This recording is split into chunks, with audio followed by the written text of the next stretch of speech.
Power ਦੋਨਾਂ ਕੋਲ ਹੈ ਨਾ। ਇੱਧਰ ਹੁਣ ਗੱਲਬਾਤ ਬਿਲਕੁਲ ਖਤਮ ਹੋ ਚੁੱਕੀ ਹੈ ਕਿਸਮ ਨਾਲ, ਤੇ ਹੁਣ ਕਿਸਾਨ ਆਪਣੇ ਆਪ ਤਾਂ ਮੈਨੂੰ ਲੱਗਦਾ ਕਿ ਜਾਣਗੇ ਨਹੀਂ ਮੰਤਰੀਆਂ ਕੋਲ। ਸਭ ਤੋਂ ਵੱਧ ਪਰੇਸ਼ਾਨ ਕਰਨ ਵਾਲੀ ਗੱਲ ਤਾਂ ਇਹ ਆ ਕਿ ਟਰੈਕਟਰਾਂ ਦਾ ਇਕੱਠ ਦਿੱਲੀ ਇਹ ਤੈਨੂੰ ਪਰੇਸ਼ਾਨ ਕਰੂਗਾ। ਸਰਕਾਰ ਕਿਸੇ ਤਣ ਪੱਤਣ ਲੱਗਣੀ ਚਾਹੀਦੀ ਸੀ। ਹਜੇ ਵੀ ਜਿਹਨੂੰ ਕਹੀਏ ਨਾ ਵੀ ਡੁੱਲਿਆਂ ਬੇਰਾਂ ਦਾ ਅਜੇ ਕੁਝ ਨਹੀਂ ਵਿਗੜਿਆ। ਚੀਨ ਦੇ ਨਾਲ ਤਾਂ ਇਦਾਂ ਦਾ ਕੰਮ ਆ ਵੀ ਇੱਕ ਪਾਸੇ ਮੇਜ਼ ਤੇ ਦੂਜੇ ਪਾਸੇ ਝੜਪਾਂ, ਲੜਾਈ ਹੁੰਦੀ।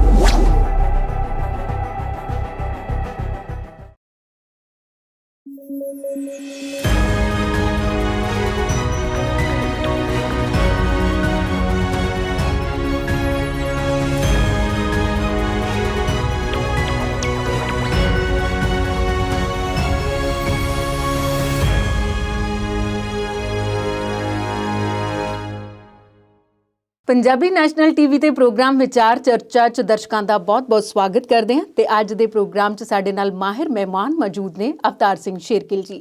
ਅਵਤਾਰ ਜੀ, ਤੁਹਾਡਾ ਬਹੁਤ-ਬਹੁਤ ਸਵਾਗਤ ਅੱਜ ਦੇ ਪ੍ਰੋਗਰਾਮ 'ਚ। ਸ਼ੁਕਰੀਆ ਜੀ।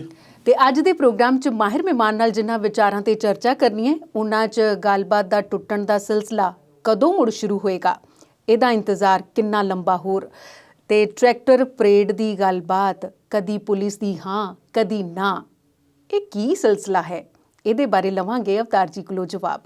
ਇਸ ਤੋਂ ਇਲਾਵਾ ਗੱਲ ਕਰਾਂਗੇ ਰਵਨੀਤ ਬਿੱਟੂ ਦੀ ਫੇਰੀ ਦਾ ਬਵਾਲ, ਤੇ ਉਧਰ ਪ੍ਰਧਾਨ ਮੰਤਰੀ ਦੇ ਸਾਹਮਣੇ ਮਮਤਾ ਬੈਨਰਜੀ ਨੂੰ ਮਹਿਸੂਸ ਹੋਈ ਨਮੋਸ਼ੀ। ਇਸ ਤੋਂ ਇਲਾਵਾ ਹੋਰ ਵੀ ਕਈ ਮੁੱਦੇ ਵਿਚਾਰਾਂਗੇ, ਪਰ ਪਹਿਲਾਂ ਅਵਤਾਰ ਜੀ ਨਾਲ ਪਹਿਲੇ ਮੁੱਦੇ ਦੀ ਗੱਲ ਕਰੀਏ ਤਾਂ ਸਰਕਾਰ ਨਾਲ ਗੱਲਬਾਤ ਕਿਸਾਨਾਂ ਦੀ ਟੁੱਟ ਚੁੱਕੀ ਹੈ, ਇੱਕਦਮ ਠੱਪ ਹੋ ਗਈ ਲੱਗਦੀ ਹੈ।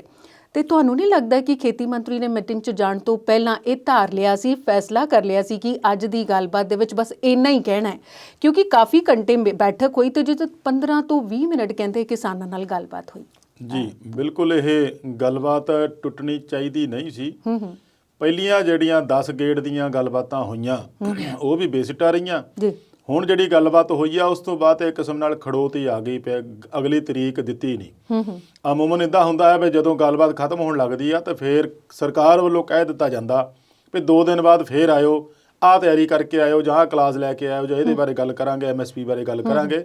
ਇਸ ਵਾਰ ਜੋ ਤੁਸੀਂ ਕਿਹਾ ਵੀ ਉਹਨਾਂ ਨੇ ਪਹਿਲਾਂ ਹੀ ਤੈਅ ਕਰ ਦਿੱਤਾ ਸੀਗਾ, ਮਿਥ ਲਿਆ ਸੀਗਾ ਵੀ ਹੁਣ ਦੀ ਜਿਹੜੀ ਗੱਲਬਾਤ ਦਾ ਦੌਰ ਚੱਲਣਾ ਉਹਦੇ ਵਿੱਚ ਅਸੀਂ ਕੀ ਕਹਿਣਾ ਤੇ ਸਾਡੀ ਰਣਨੀਤੀ ਕੀ ਹੋਣੀ ਆ। ਉਹਦੇ ਸੰਬੰਧ ਵਿੱਚ ਉਹਨਾਂ ਨੇ ਜਦੋਂ ਰਾਤ ਨੂੰ ਇਹਨਾਂ ਨੇ ਕਿਸਾਨਾਂ ਨੇ ਪ੍ਰੈਸ ਕਾਨਫਰੰਸ ਕਰਕੇ ਆਪ ਦੀ ਮੀਟਿੰਗ ਦਾ ਜੋ ਫੈਸਲਾ ਸੁਣਾਇਆ ਸੀਗਾ ਵੀ ਤੁਹਾਡੇ ਜਿਹੜੇ ਪ੍ਰਪੋਜ਼ਲ ਆ, ਤੁਹਾਡੀ ਤਜਵੀਜ਼ ਆ, ਉਹ ਅਸੀਂ ਨਹੀਂ ਮੰਨਦੇ। ਜੋ ਉਹਨਾਂ ਨੇ 1.5 ਸਾਲ ਤੱਕ ਖੇਤੀ ਕਾਨੂੰਨਾਂ ਦੇ ਅਮਲ ਤੇ ਰੋਕ ਲਾਉਣ ਦੀ ਗੱਲ ਕੀਤੀ ਸੀਗੀ ਤੋਮਰ ਨੇ ਪਹਿਲੀ ਮੀਟਿੰਗ 'ਚ, ਉਹ ਰੱਦ ਕਰ ਦਿੱਤਾ ਸੀਗਾ। ਤੇ ਉਸ ਤੋਂ ਬਾਅਦ ਜਦੋਂ ਕਾਲੀ ਦੇ ਵਿੱਚ ਸਰਕਾਰ ਜਦੋਂ ਭੱਜਣਾ ਪੈ ਗਈਆਂ ਤੇ ਉਦੋਂ ਤੋਮਰ ਹੁਣੀ ਗ੍ਰਹਿ ਮੰਤਰੀ ਕੋਲ ਗਏ ਸੀ, ਤੇ ਉਦੋਂ ਹੀ ਮੈਨੂੰ ਲੱਗਦਾ ਇਹ ਜਿਹੜੀ ਰਣਨੀਤੀ ਇਹਨਾਂ ਦੀ ਤੈਅ ਹੋ ਗਈ ਸੀ। ਹੁਣ ਉਦੋਂ ਮੀਟਿੰਗ ਦੇ ਦੌਰਾਨ ਸ਼ੁਰੂਆਤ ਵੇਲੇ ਵੀ ਖੇਤੀ ਮੰਤਰੀ ਨੇ ਕਿਸਾਨਾਂ ਕੋਲ ਇਹ ਇਤਰਾਜ਼ ਜਤਾਇਆ ਵੀ ਜਦ ਤੁਸੀਂ ਸਾਡੇ ਕੋਲ ਆਉਣਾ ਹੀ ਸੀ ਅੱਜ ਮੀਟਿੰਗ ਕਰਨ ਲਈ, ਤੇ ਤੁਸੀਂ ਆਪ ਦਾ ਜਿਹੜਾ ਫੈਸਲਾ ਆ ਉਹ ਇੱਕ ਦਿਨ ਪਹਿਲਾਂ ਮੀਡੀਆ 'ਚ ਕਿਉਂ ਦਿੱਤਾ? ਵੀ ਤੁਸੀਂ ਜੇ ਖਾਰਜ ਕਰਨਾ ਸੀ ਸਾਡਾ ਪ੍ਰਪੋਜ਼ਲ ਤਾਂ ਸਾਡੇ ਕੋਲ ਆ ਕੇ ਕਰਦੇ। ਮੀਡੀਆ 'ਚ ਜਾ ਕੇ ਤੁਸੀਂ ਇੱਕ ਦਿਨ ਪਹਿਲਾਂ ਹੀ ਇਹ ਰੌਲਾ ਪਵਾ ਦਿੱਤਾ ਵੀ ਅਸੀਂ ਨਹੀਂ ਮੰਨਦੇ, ਇਹ ਗੱਲ ਠੀਕ ਨਹੀਂ। ਨਾਲ ਉਹਨਾਂ ਦਾ ਇਹ ਵੀ ਕਹਿਣਾ ਸੀਗਾ ਵੀ ਇੱਕ ਪਾਸੇ ਤਾਂ ਗੱਲਬਾਤ ਲਈ ਕਰਦੇ ਆ, ਦੂਜੇ ਪਾਸੇ ਜਦੋਂ ਸਾਡੇ ਕੋਲ ਆਉਂਦੇ ਆ ਤਾਂ ਆਪ ਦੇ ਸੰਘਰਸ਼ ਦੀ ਨਵੀਂ ਰੂਪਰੇਖਾ ਤੈਅ ਕਰਕੇ ਐਲਾਨ ਕਰਕੇ ਆਉਂਦੇ ਆ। ਇਹ ਕਿਵੇਂ ਚੱਲੂਗਾ?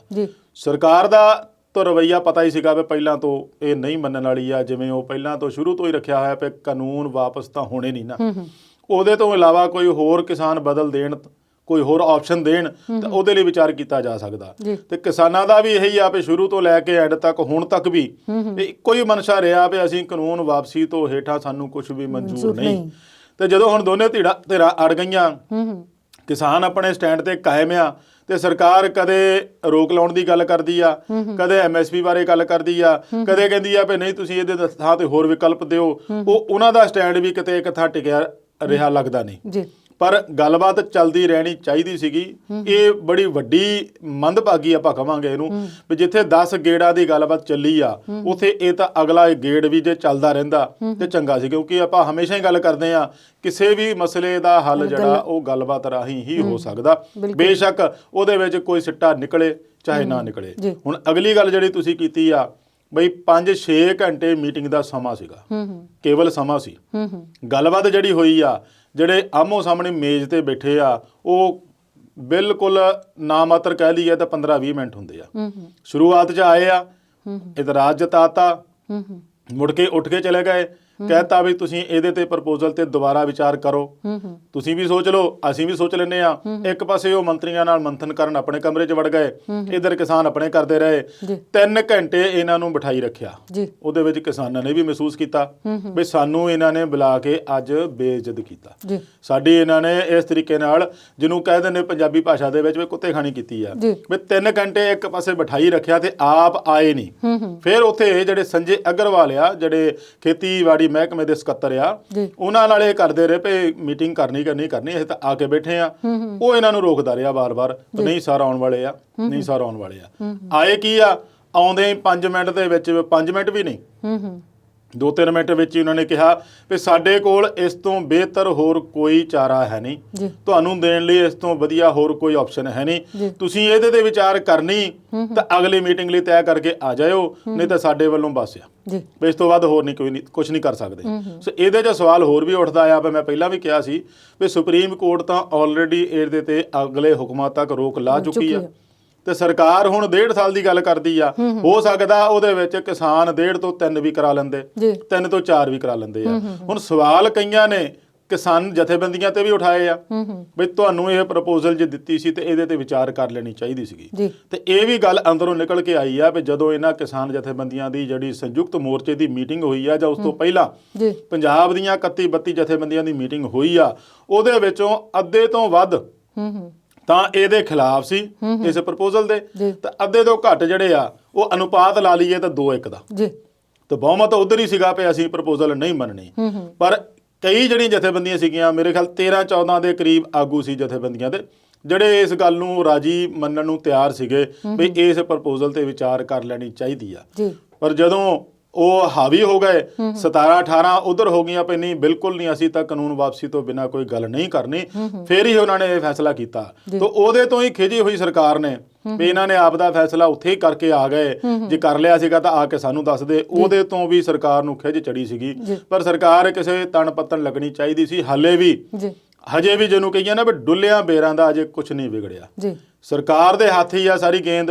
ਬਾਰ-ਬਾਰ ਕਦੇ ਸੁਪਰੀਮ ਕੋਰਟ ਦੇ ਵਿੱਚ ਸਿੱਟਦੀ ਆ, ਕਦੇ ਕਿਸਾਨਾਂ ਦੇ ਪਾਲੇ 'ਚ ਸਿੱਟਦੀ ਆ। ਇਹ ਸਰਕਾਰ ਨੂੰ ਚਾਹੀਦਾ ਨਹੀਂ, ਕਿਉਂਕਿ ਸਾਰਾ ਕੁਝ ਤਾਂ ਸਰਕਾਰ ਦੇ ਕੰਟਰੋਲ 'ਚ ਆ। ਜੋ ਕੁਝ ਕਰਨਾ ਸਰਕਾਰ ਨੇ ਹੀ ਕਰਨਾ। ਸਰਕਾਰ ਨੇ ਵੀ ਨਹੀਂ, ਸਿਰਫ 2 ਵੱਡੇ ਆਗੂਆਂ ਨੇ ਕਰਨਾ, ਉਹਦੇ ਵਿੱਚ ਇੱਕ ਪ੍ਰਧਾਨ ਮੰਤਰੀ ਆ ਤੇ ਇੱਕ ਗ੍ਰਹਿ ਮੰਤਰੀ ਆ।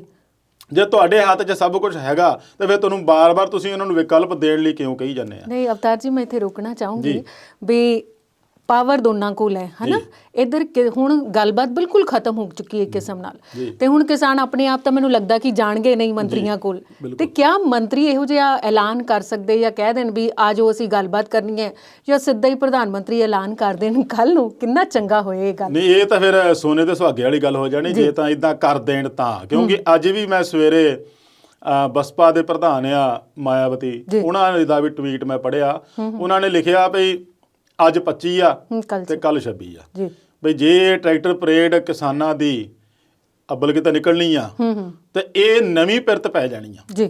ਇਹੋ ਜਿਹੀ ਪਿਰਤ ਪਾਉਣ ਨਾਲੋਂ ਸਰਕਾਰ ਨੂੰ ਚਾਹੀਦਾ ਸੀਗਾ ਅੱਜ ਦੇ ਦਿਨ ਵੀ ਦਿਨ ਰਹਿੰਦੇ ਆ ਇੱਕ, ਜੇ ਕੋਈ ਐਲਾਨ ਇਹੋ ਜਿਹਾ ਕਰ ਦਿੰਦਾ ਜਿਹਦੇ ਨਾਲ ਕਿਸਾਨਾਂ ਦਾ ਗੁੱਸਾ, ਕਿਸਾਨਾਂ ਨੂੰ ਤਸੱਲੀ ਹੋ ਜਾਂਦੀ, ਕਿਸਾਨਾਂ ਦੀ ਸੰਤੁਸ਼ਟੀ ਹੋ ਜਾਂਦੀ। ਇਹ ਮਾਇਆਵਤੀ ਹੋਣਾ ਦੀ ਅੱਜ ਦੀ ਸਵੇਰ ਦੀ ਟਵੀਟ ਦੀ ਗੱਲ ਮੈਂ ਕਰਦਾ ਆ। ਅਗਲੀ ਗੱਲ ਤੁਸੀਂ ਜਿਹੜੀ ਕੀਤੀ ਆ ਮੀਟਿੰਗ ਬਾਰੇ, ਵੀ ਦੁਬਾਰਾ ਸੱਦਣਗੇ ਕਿ ਨਹੀਂ। ਤੁਹਾਨੂੰ ਯਾਦ ਹੋਊਗਾ ਜਦੋਂ 5-6 ਦੌਰ ਮੀਟਿੰਗਾਂ ਦੇ ਚੱਲੇ ਆ, ਉਸ ਤੋਂ ਬਾਅਦ ਵੀ ਇੱਕ ਥਾਰਾ ਖੜੋਤ ਆ ਗਈ ਸੀਗੀ ਤੇ ਸਰਕਾਰ ਨੇ ਫਿਰ ਕਿਸਾਨਾਂ ਤੇ ਸਿੱਟਤਾ ਸੀਗਾ ਵੀ ਤੁਸੀਂ ਦੱਸਿਓ ਹੁਣ ਤਰੀਕ ਤੈਅ ਕਰਕੇ ਕਦੋਂ ਆਉਣਾ ਚਾਹੁੰਦੇ ਆ।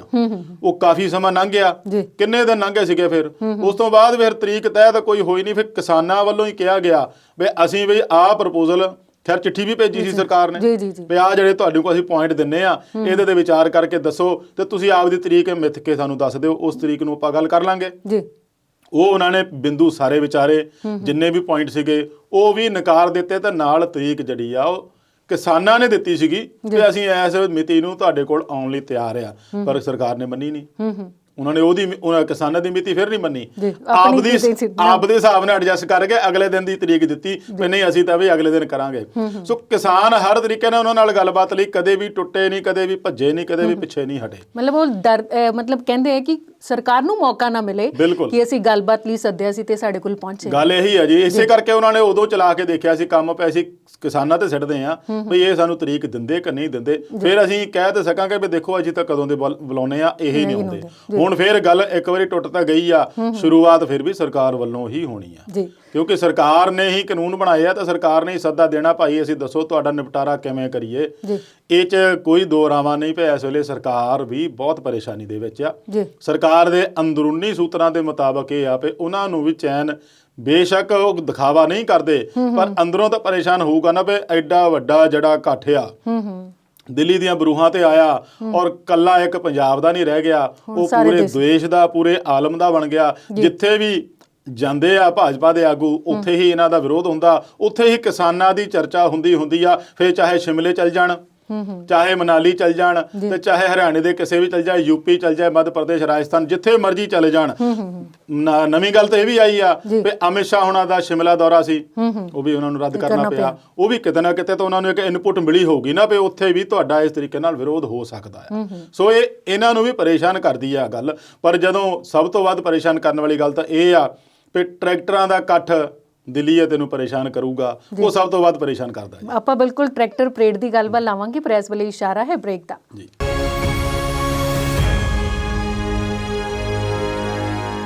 ਬ੍ਰੇਕ ਤੋਂ ਬਾਅਦ ਵਿਚਾਰ ਚਰਚਾ ਪ੍ਰੋਗਰਾਮ 'ਚ ਫਿਰ ਤੋਂ ਸਵਾਗਤ ਹੈ। ਤੇ ਅਵਤਾਰ ਜੀ, ਬ੍ਰੇਕ ਤੇ ਜਾਣ ਤੋਂ ਪਹਿਲਾਂ ਤੁਸੀਂ ਬੜੀ ਸੋਹਣੀ ਗੱਲ ਬੋਲੀ ਸੀ ਇੱਕ, ਕਿ ਟਰੈਕਟਰ ਦਾ ਇਕੱਠ ਦਿੱਲੀ ਤੈਨੂੰ ਪਰੇਸ਼ਾਨ ਕਰੂਗਾ। ਵੈਸੇ ਪਰੇਸ਼ਾਨੀ ਤਾਂ ਸੱਚਮੁੱਚ ਵੱਡੀ ਹੈ।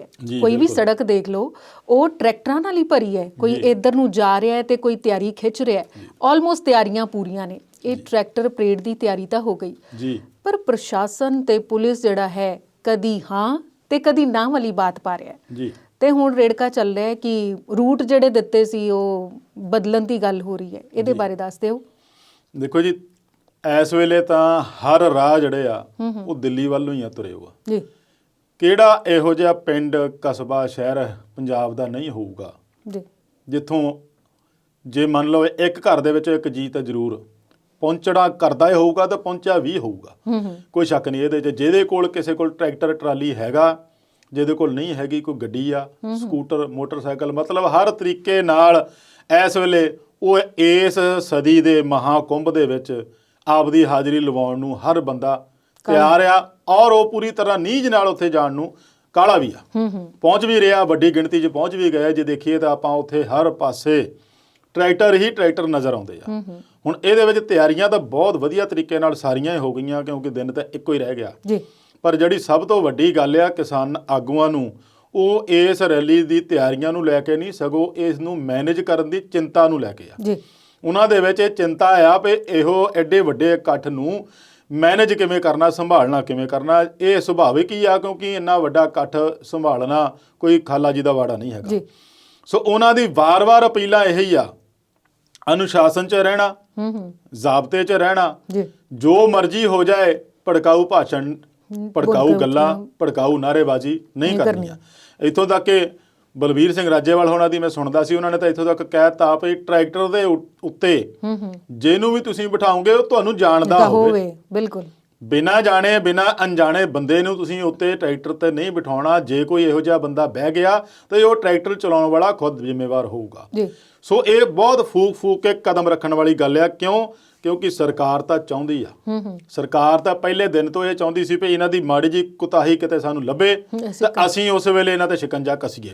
ਸ਼ਿਕੰਜਾ ਕੱਸ ਕੇ ਉਹਨਾਂ ਨੇ ਬਹੁਤ ਦੇਖ ਲਿਆ ਪਰ ਉਹਨਾਂ ਨੂੰ ਲੱਭੀ ਨਹੀਂ ਕਿਤੇ ਵੀ। ਬੜਾ ਵਧੀਆ ਤਰੀਕੇ ਨਾਲ 2 ਮਹੀਨੇ ਉਹਨਾਂ ਨੇ ਸ਼ਾਂਤਮਈ ਰਿਹਾ, ਜਿਹੜਾ ਕਿ ਉਹ ਸ਼ਾਂਤੀ ਹੀ ਜਿੱਤ ਦਾ ਪ੍ਰਤੀਕ ਆ। ਬੇਸ਼ੱਕ ਇਹਨਾਂ ਨੂੰ ਕੁਝ ਲੱਭਾ ਹੁਣ ਤੱਕ ਕਿਸਾਨਾਂ ਨੂੰ, ਚਾਹੇ ਨਹੀਂ ਲੱਭਾ, ਪਰ ਜਿਹੜੀ ਸ਼ਾਂਤੀ ਇਹਨਾਂ ਨੇ ਦਿਖਾਲੀ ਆ, ਜਿਹੜਾ ਸਬਰ ਔਰ ਸਿਦਕ ਦਿਖਾ ਲਿਆ, ਉਹ ਆਪਣੇ ਆਪ 'ਚ ਇੱਕ ਬੇਮਿਸਾਲ ਔਰ ਇਹਦੇ ਜਿਹੜਾ ਇਤਿਹਾਸ ਬਣ ਗਿਆ। ਗੱਲ ਆਉਂਦੀ ਆ ਪੁਲਿਸ ਦੀ। ਹੁਣ ਪ੍ਰਸ਼ਾਸਨ ਜਦੋਂ ਪਹਿਲਾਂ ਤਾਂ 2-3 ਮੀਟਿੰਗਾਂ ਦੇ ਵਿੱਚ ਸੀਗਾ, ਉਦੋਂ ਤੋਂ ਇਹਨਾਂ ਨੇ ਸਵਾਲ ਕੋਈ ਨਹੀਂ ਕੀਤੇ। ਜਦੋਂ ਟੁੱਟ ਗਈ ਗੱਲ, ਉਦਣ ਹੀ ਉਹਨਾਂ ਪ੍ਰਸ਼ਾਸਨ ਪੁਲਿਸ ਦਾ ਜਿਹੜਾ ਆ ਉਹ ਰਵੱਈਆ ਬਦਲ ਗਿਆ। ਉਹਨਾਂ ਨੇ ਕਿਹਾ ਵੀ ਨਹੀਂ, ਤੁਸੀਂ ਅੰਦਰ ਦਿੱਲੀ 'ਚ ਦਾਖਲ ਨਹੀਂ ਹੋ ਸਕਦੇ। ਤੇ ਕਿਸਾਨਾਂ ਦਾ ਸੀਗਾ ਵੀ ਦਿੱਲੀ ਦੇ ਅੰਦਰ ਹੀ ਦਾਖਲ ਹੋ ਕੇ ਕਰਾਂਗੇ। ਬੇਸ਼ੱਕ ਸਾਨੂੰ ਰਿੰਗ ਰੋਡ ਜਿਹੜਾ ਆ ਉਹੀ ਚਾਹੀਦਾ ਆ, ਅਸੀਂ ਆਪੇ ਖਾਲੀ ਕਰਾ ਲਾਂਗੇ। ਕਸ਼ਮਕਸ਼ ਚੱਲਦੀ ਰਹੀ, ਗੱਲਾਂ ਬਾਤਾਂ ਦੌਰ ਕਈ ਚੱਲੇ, ਪੁਲਿਸ ਨਾਲ ਵੀ ਚੱਲੀਆਂ, ਪਰ ਇਹਦੇ ਵਿੱਚ ਕਿਸਾਨਾਂ ਦੀ ਇੱਕ ਅੰਸ਼ਕ ਜਿੱਤ ਜ਼ਰੂਰ ਹੋਈ ਵੀ ਜਦੋਂ ਪੁਲਿਸ ਨੇ ਉਹਨਾਂ ਨੂੰ ਰਿੰਗ ਰੋਡ ਤੇ ਟਰੈਕਟਰ ਪਰੇਡ ਕਿਸਾਨ ਪਰੇਡ ਕਰਨ ਦੀ ਇਜਾਜ਼ਤ ਦੇਤੀ, ਨਾਲ ਸ਼ਰਤ ਰੱਖੀ ਜੀ ਵੀ ਜਦੋਂ ਗਣਤੰਤਰ ਦਿਵਸ ਸਮਾਰੋਹ ਜਿਹੜਾ ਸਰਕਾਰ ਦਾ ਆ ਉਹ ਖਤਮ ਹੋਊਗਾ ਤਾਂ ਫਿਰ ਤੁਸੀਂ ਚਲਾਉਣੀ ਆ। ਪਰ ਕਿਸਾਨ ਤਾਂ ਪਹਿਲਾਂ ਹੀ ਇਹ ਕਹਿ ਚੁੱਕੇ ਆ ਵੀ ਸਾਡੀ ਜਿਹੜੀ ਟਰੈਕਟਰ ਪਰੇਡ ਆ ਉਹ ਸਰਕਾਰ ਦੇ ਸਮਾਰੋਹ ਤੋਂ ਬਾਅਦ ਹੀ ਚੱਲੂਗੀ ਤੇ ਇਹਦੇ 'ਚ ਕੋਈ ਦੋ ਰਾਹ ਹੈ ਹੀ ਨਹੀਂ ਸੀਗੀਆਂ। ਉਹਨਾਂ ਨੇ ਸ਼ਰਤ ਤਾਂ ਰੱਖਣੀ ਸੀਗੀ।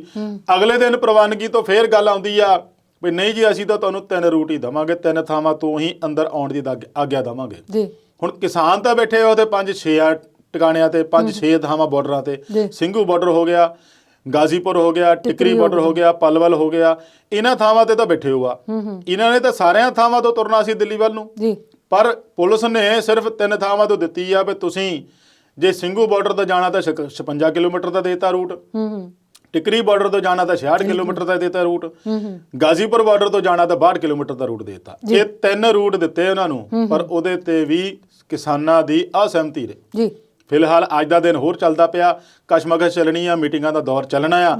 ਉਹਦੇ ਵਿੱਚ ਜੇ ਇਹਨਾਂ ਨੂੰ ਮੈਂ ਇੱਕ ਗੱਲ ਕਵਾਂ ਬਈ ਜੇ ਤੁਸੀਂ VIP ਲੰਘਣ ਵੇਲੇ ਰੋਡ ਆਪ ਖਾਲੀ ਕਰ ਸਕਦੇ ਆ ਤੇ ਕਿਉਂ ਨਾ ਕਿਸਾਨਾਂ ਨੂੰ ਆਪ ਹੀ ਖਾਲੀ ਕਰਕੇ ਦੇ ਦਿਓ, ਲੈ ਤੁਸੀਂ ਕਿਸਾਨ ਪਰੇਡ ਕਰ ਲਓ, ਇੱਥੋਂ ਘੁੰਮ ਕੇ ਜਾ ਕੇ ਇੱਥੇ ਆ ਕੇ ਤੁਸੀਂ ਆਪ ਦੇ ਟਿਕਾਣੇ ਤੇ ਪਹੁੰਚ ਜਾਇਓ, ਰੌਲਾ ਰੱਪਾ ਕੋਈ ਨਾ ਪਵੇ, ਕੋਈ ਹਿੰਸਾ ਨਾ ਹੋਵੇ, ਜਿਹਦੇ ਲਈ ਤੁਸੀਂ ਆਪ ਜ਼ਿੰਮੇਵਾਰ ਹੋਵੋਗੇ ਤਾਂ ਬਹੁਤ ਚੰਗੀ ਗੱਲ ਹੁੰਦੀ ਜੀ। ਤੇ ਇਸ ਵੇਲੇ ਚੰਗੀ ਗੱਲ ਕਵਾਂਗੇ ਕਿ ਚੰਗੀ ਤਾਂ ਨਹੀਂ ਕਵਾਂਗੇ, ਮਾੜੀ ਕਵਾਂਗੇ, ਕਿਉਂਕਿ ਇਸ ਵੇਲੇ ਇੰਟੈਲੀਜੈਂਸ ਇਨਪੁਟ ਕਹਿੰਦੀ ਹੈ ਕਿ ਟਵਿੱਟਰ ਹੈਂਡਲ ਜਿਹੜੇ ਨੇ ਉਹ ਗੁਆਂਢੀ ਮੁਲਕ ਤੋਂ ਚੱਲ ਰਹੇ ਨੇ ਇਸ ਅੰਦੋਲਨ ਨੂੰ ਖਰਾਬ ਕਰਨ ਲਈ ਜੀ। ਇਹਦੇ ਬਾਰੇ ਦੱਸ ਦਿਓ। ਬਿਲਕੁਲ ਜੀ, ਆਪਣਾ ਪੰਜਾਬ ਜਿਹੜਾ ਬਾਰਡਰ ਇਲਾਕਾ ਆ, ਦਿੱਲੀ ਵੀ ਇੱਕ ਕਿਸਮ ਨਾਲ ਬਾਰਡਰ ਦੇ ਨਾਲ ਹੀ ਆਪਾਂ ਜੋੜਿਆ ਜਾ ਸਕਦਾ ਜੀ। ਪਰ ਜਦੋਂ ਆਲੇ ਦੁਆਲੇ ਗੁਆਂਢ ਸਾਡੀ ਇੰਨੀ ਟਕਰਾਰਬਾਜ਼ੀ ਚੱਲਦੀ ਹੋਵੇ ਤਾਂ ਕੁਦਰਤੀ ਆਪੇ ਗੁਆਂਢੀ ਦੇਸ਼ ਜਿਹੜਾ ਇੱਦਾਂ ਦੇ ਫਾਇਦੇ ਉਠਾਉਣ ਦੀ ਕੋਸ਼ਿਸ਼ ਕਰੂਗਾ। ਹੁਣ ਦਿੱਲੀ ਪੁਲਿਸ ਨੂੰ ਇੰਟੈਲੀਜੈਂਸ ਰਿਪੋਰਟ ਇਹ ਮਿਲੀ ਸੀ ਕਿ 308 ਟਵਿੱਟਰ ਹੈਂਡਲ ਜਿਹੜੇ ਆ ਉਹ ਗੜਬੜੀ ਫੈਲਾਉਣ ਦੇ ਮਨਸ਼ੇ ਨਾਲ ਇਸ ਜਿਹੜੇ ਕਿਸਾਨ ਅੰਦੋਲਨ ਨੂੰ ਇਹ ਉਹਦੇ ਵਿੱਚ ਕੰਮ ਕਰ ਰਹੇ ਆ। ਦਿੱਲੀ ਪੁਲਿਸ ਦੇ ਕਮਿਸ਼ਨਰ ਦੀ ਇਹੀ ਗੱਲ ਸੀਗੀ। ਪਰ ਇਹਦੇ ਵਿੱਚ ਜੇ ਤੁਹਾਨੂੰ ਇਨਪੁਟ ਮਿਲੀ ਆ ਤਾਂ ਤੁਹਾਡੇ ਕੋਲ ਬਹੁਤ ਜ਼ਿਆਦਾ ਰਾਈਟਸ ਆ, ਬਹੁਤ ਜ਼ਿਆਦਾ ਅਧਿਕਾਰ ਆ। ਤੁਸੀਂ ਟਵਿੱਟਰ ਨੂੰ ਕਹਿ ਕੇ ਉਹ ਹੈਂਡਲ ਬੰਦ ਕਰਾ ਸਕਦੇ ਆ, ਤੁਸੀਂ ਟਵਿੱਟਰ ਨੂੰ ਚਿੱਠੀ ਲਿਖ ਸਕਦੇ ਪਏ ਇਹੋ ਜਿਹਾ ਮੁੜ ਕੇ ਇਦਾਂ ਦਾ ਉਹ ਤੁਹਾਡੇ ਟਵਿੱਟਰ ਤੇ ਕੋਈ ਅਕਾਊਂਟ ਬਣਨਾ ਨਹੀਂ ਚਾਹੀਦਾ ਜਿਹੜਾ ਕਿ ਇਹਦੇ ਪ੍ਰਤੀ ਭਰਮ ਪੈਦਾ ਕਰੇ, ਅਫਵਾਹ ਫੈਲਾਏ, ਇਸ ਨੂੰ ਗੜਬੜ ਕਰਨ ਦੀ ਕੋਸ਼ਿਸ਼ ਕਰੇ। ਕਿਉਂਕਿ ਇਸ ਵੇਲੇ ਸੋਸ਼ਲ ਮੀਡੀਆ ਵੀ ਪੂਰੀ ਤਰ੍ਹਾਂ ਸਤਰਕ ਆ, ਚੁਕੰਨਾ ਆ। ਟਵਿੱਟਰ ਨੂੰ ਵੀ ਪਤਾ ਹੁੰਦਾ ਜਦੋਂ ਕੋਈ ਉਹਦੇ ਤੇ ਕੋਈ ਇਹੋ ਜਿਹੀ ਚੀਜ਼ ਆਪਾਂ ਪਾ ਹੀ ਦਿੰਦੇ ਆ ਨਾ ਤਾਂ ਆਪਾਂ ਲਈ ਸਹੀ ਹੋਊਗੀ, ਪਰ ਜਿੱਥੇ ਉਹਨੂੰ ਲੱਗਾ ਹੋਊਗਾ ਟਵਿੱਟਰ ਨੂੰ ਵੀ ਨਹੀਂ ਇਹਦਾ ਗਲਤ ਮੈਸੇਜ ਜਾਣਾ ਆ, ਇਹਦੇ ਲਈ ਆਹ ਗੱਲ ਹੋ ਜਾਣੀ ਆ, ਦੰਗੇ ਭੜਕ ਜਾਣੇ ਆ, ਤਾਂ ਫਿਰ ਉਹ ਆਪਣੇ ਆਪ ਹੀ ਡਿਲੀਟ ਕਰ ਦਿੰਦਾ। ਪੁਲਿਸ ਨੂੰ ਇੰਟੈਲੀਜੈਂਸ ਮਿਲੀ ਆ, ਪੁਲਿਸ ਦਾ ਕੰਮ ਹੈ ਇੰਟੈਲੀਜੈਂਸ ਦੇਖਣ ਦਾ, ਪੁਲਿਸ ਦਾ ਕੰਮ ਹੈ ਉਹਦੇ ਪ੍ਰਤੀ ਕੰਮ ਕਰਨ ਦਾ, ਉਹਦੇ ਤੇ ਕਾਰਵਾਈ ਕਰਨ ਦਾ।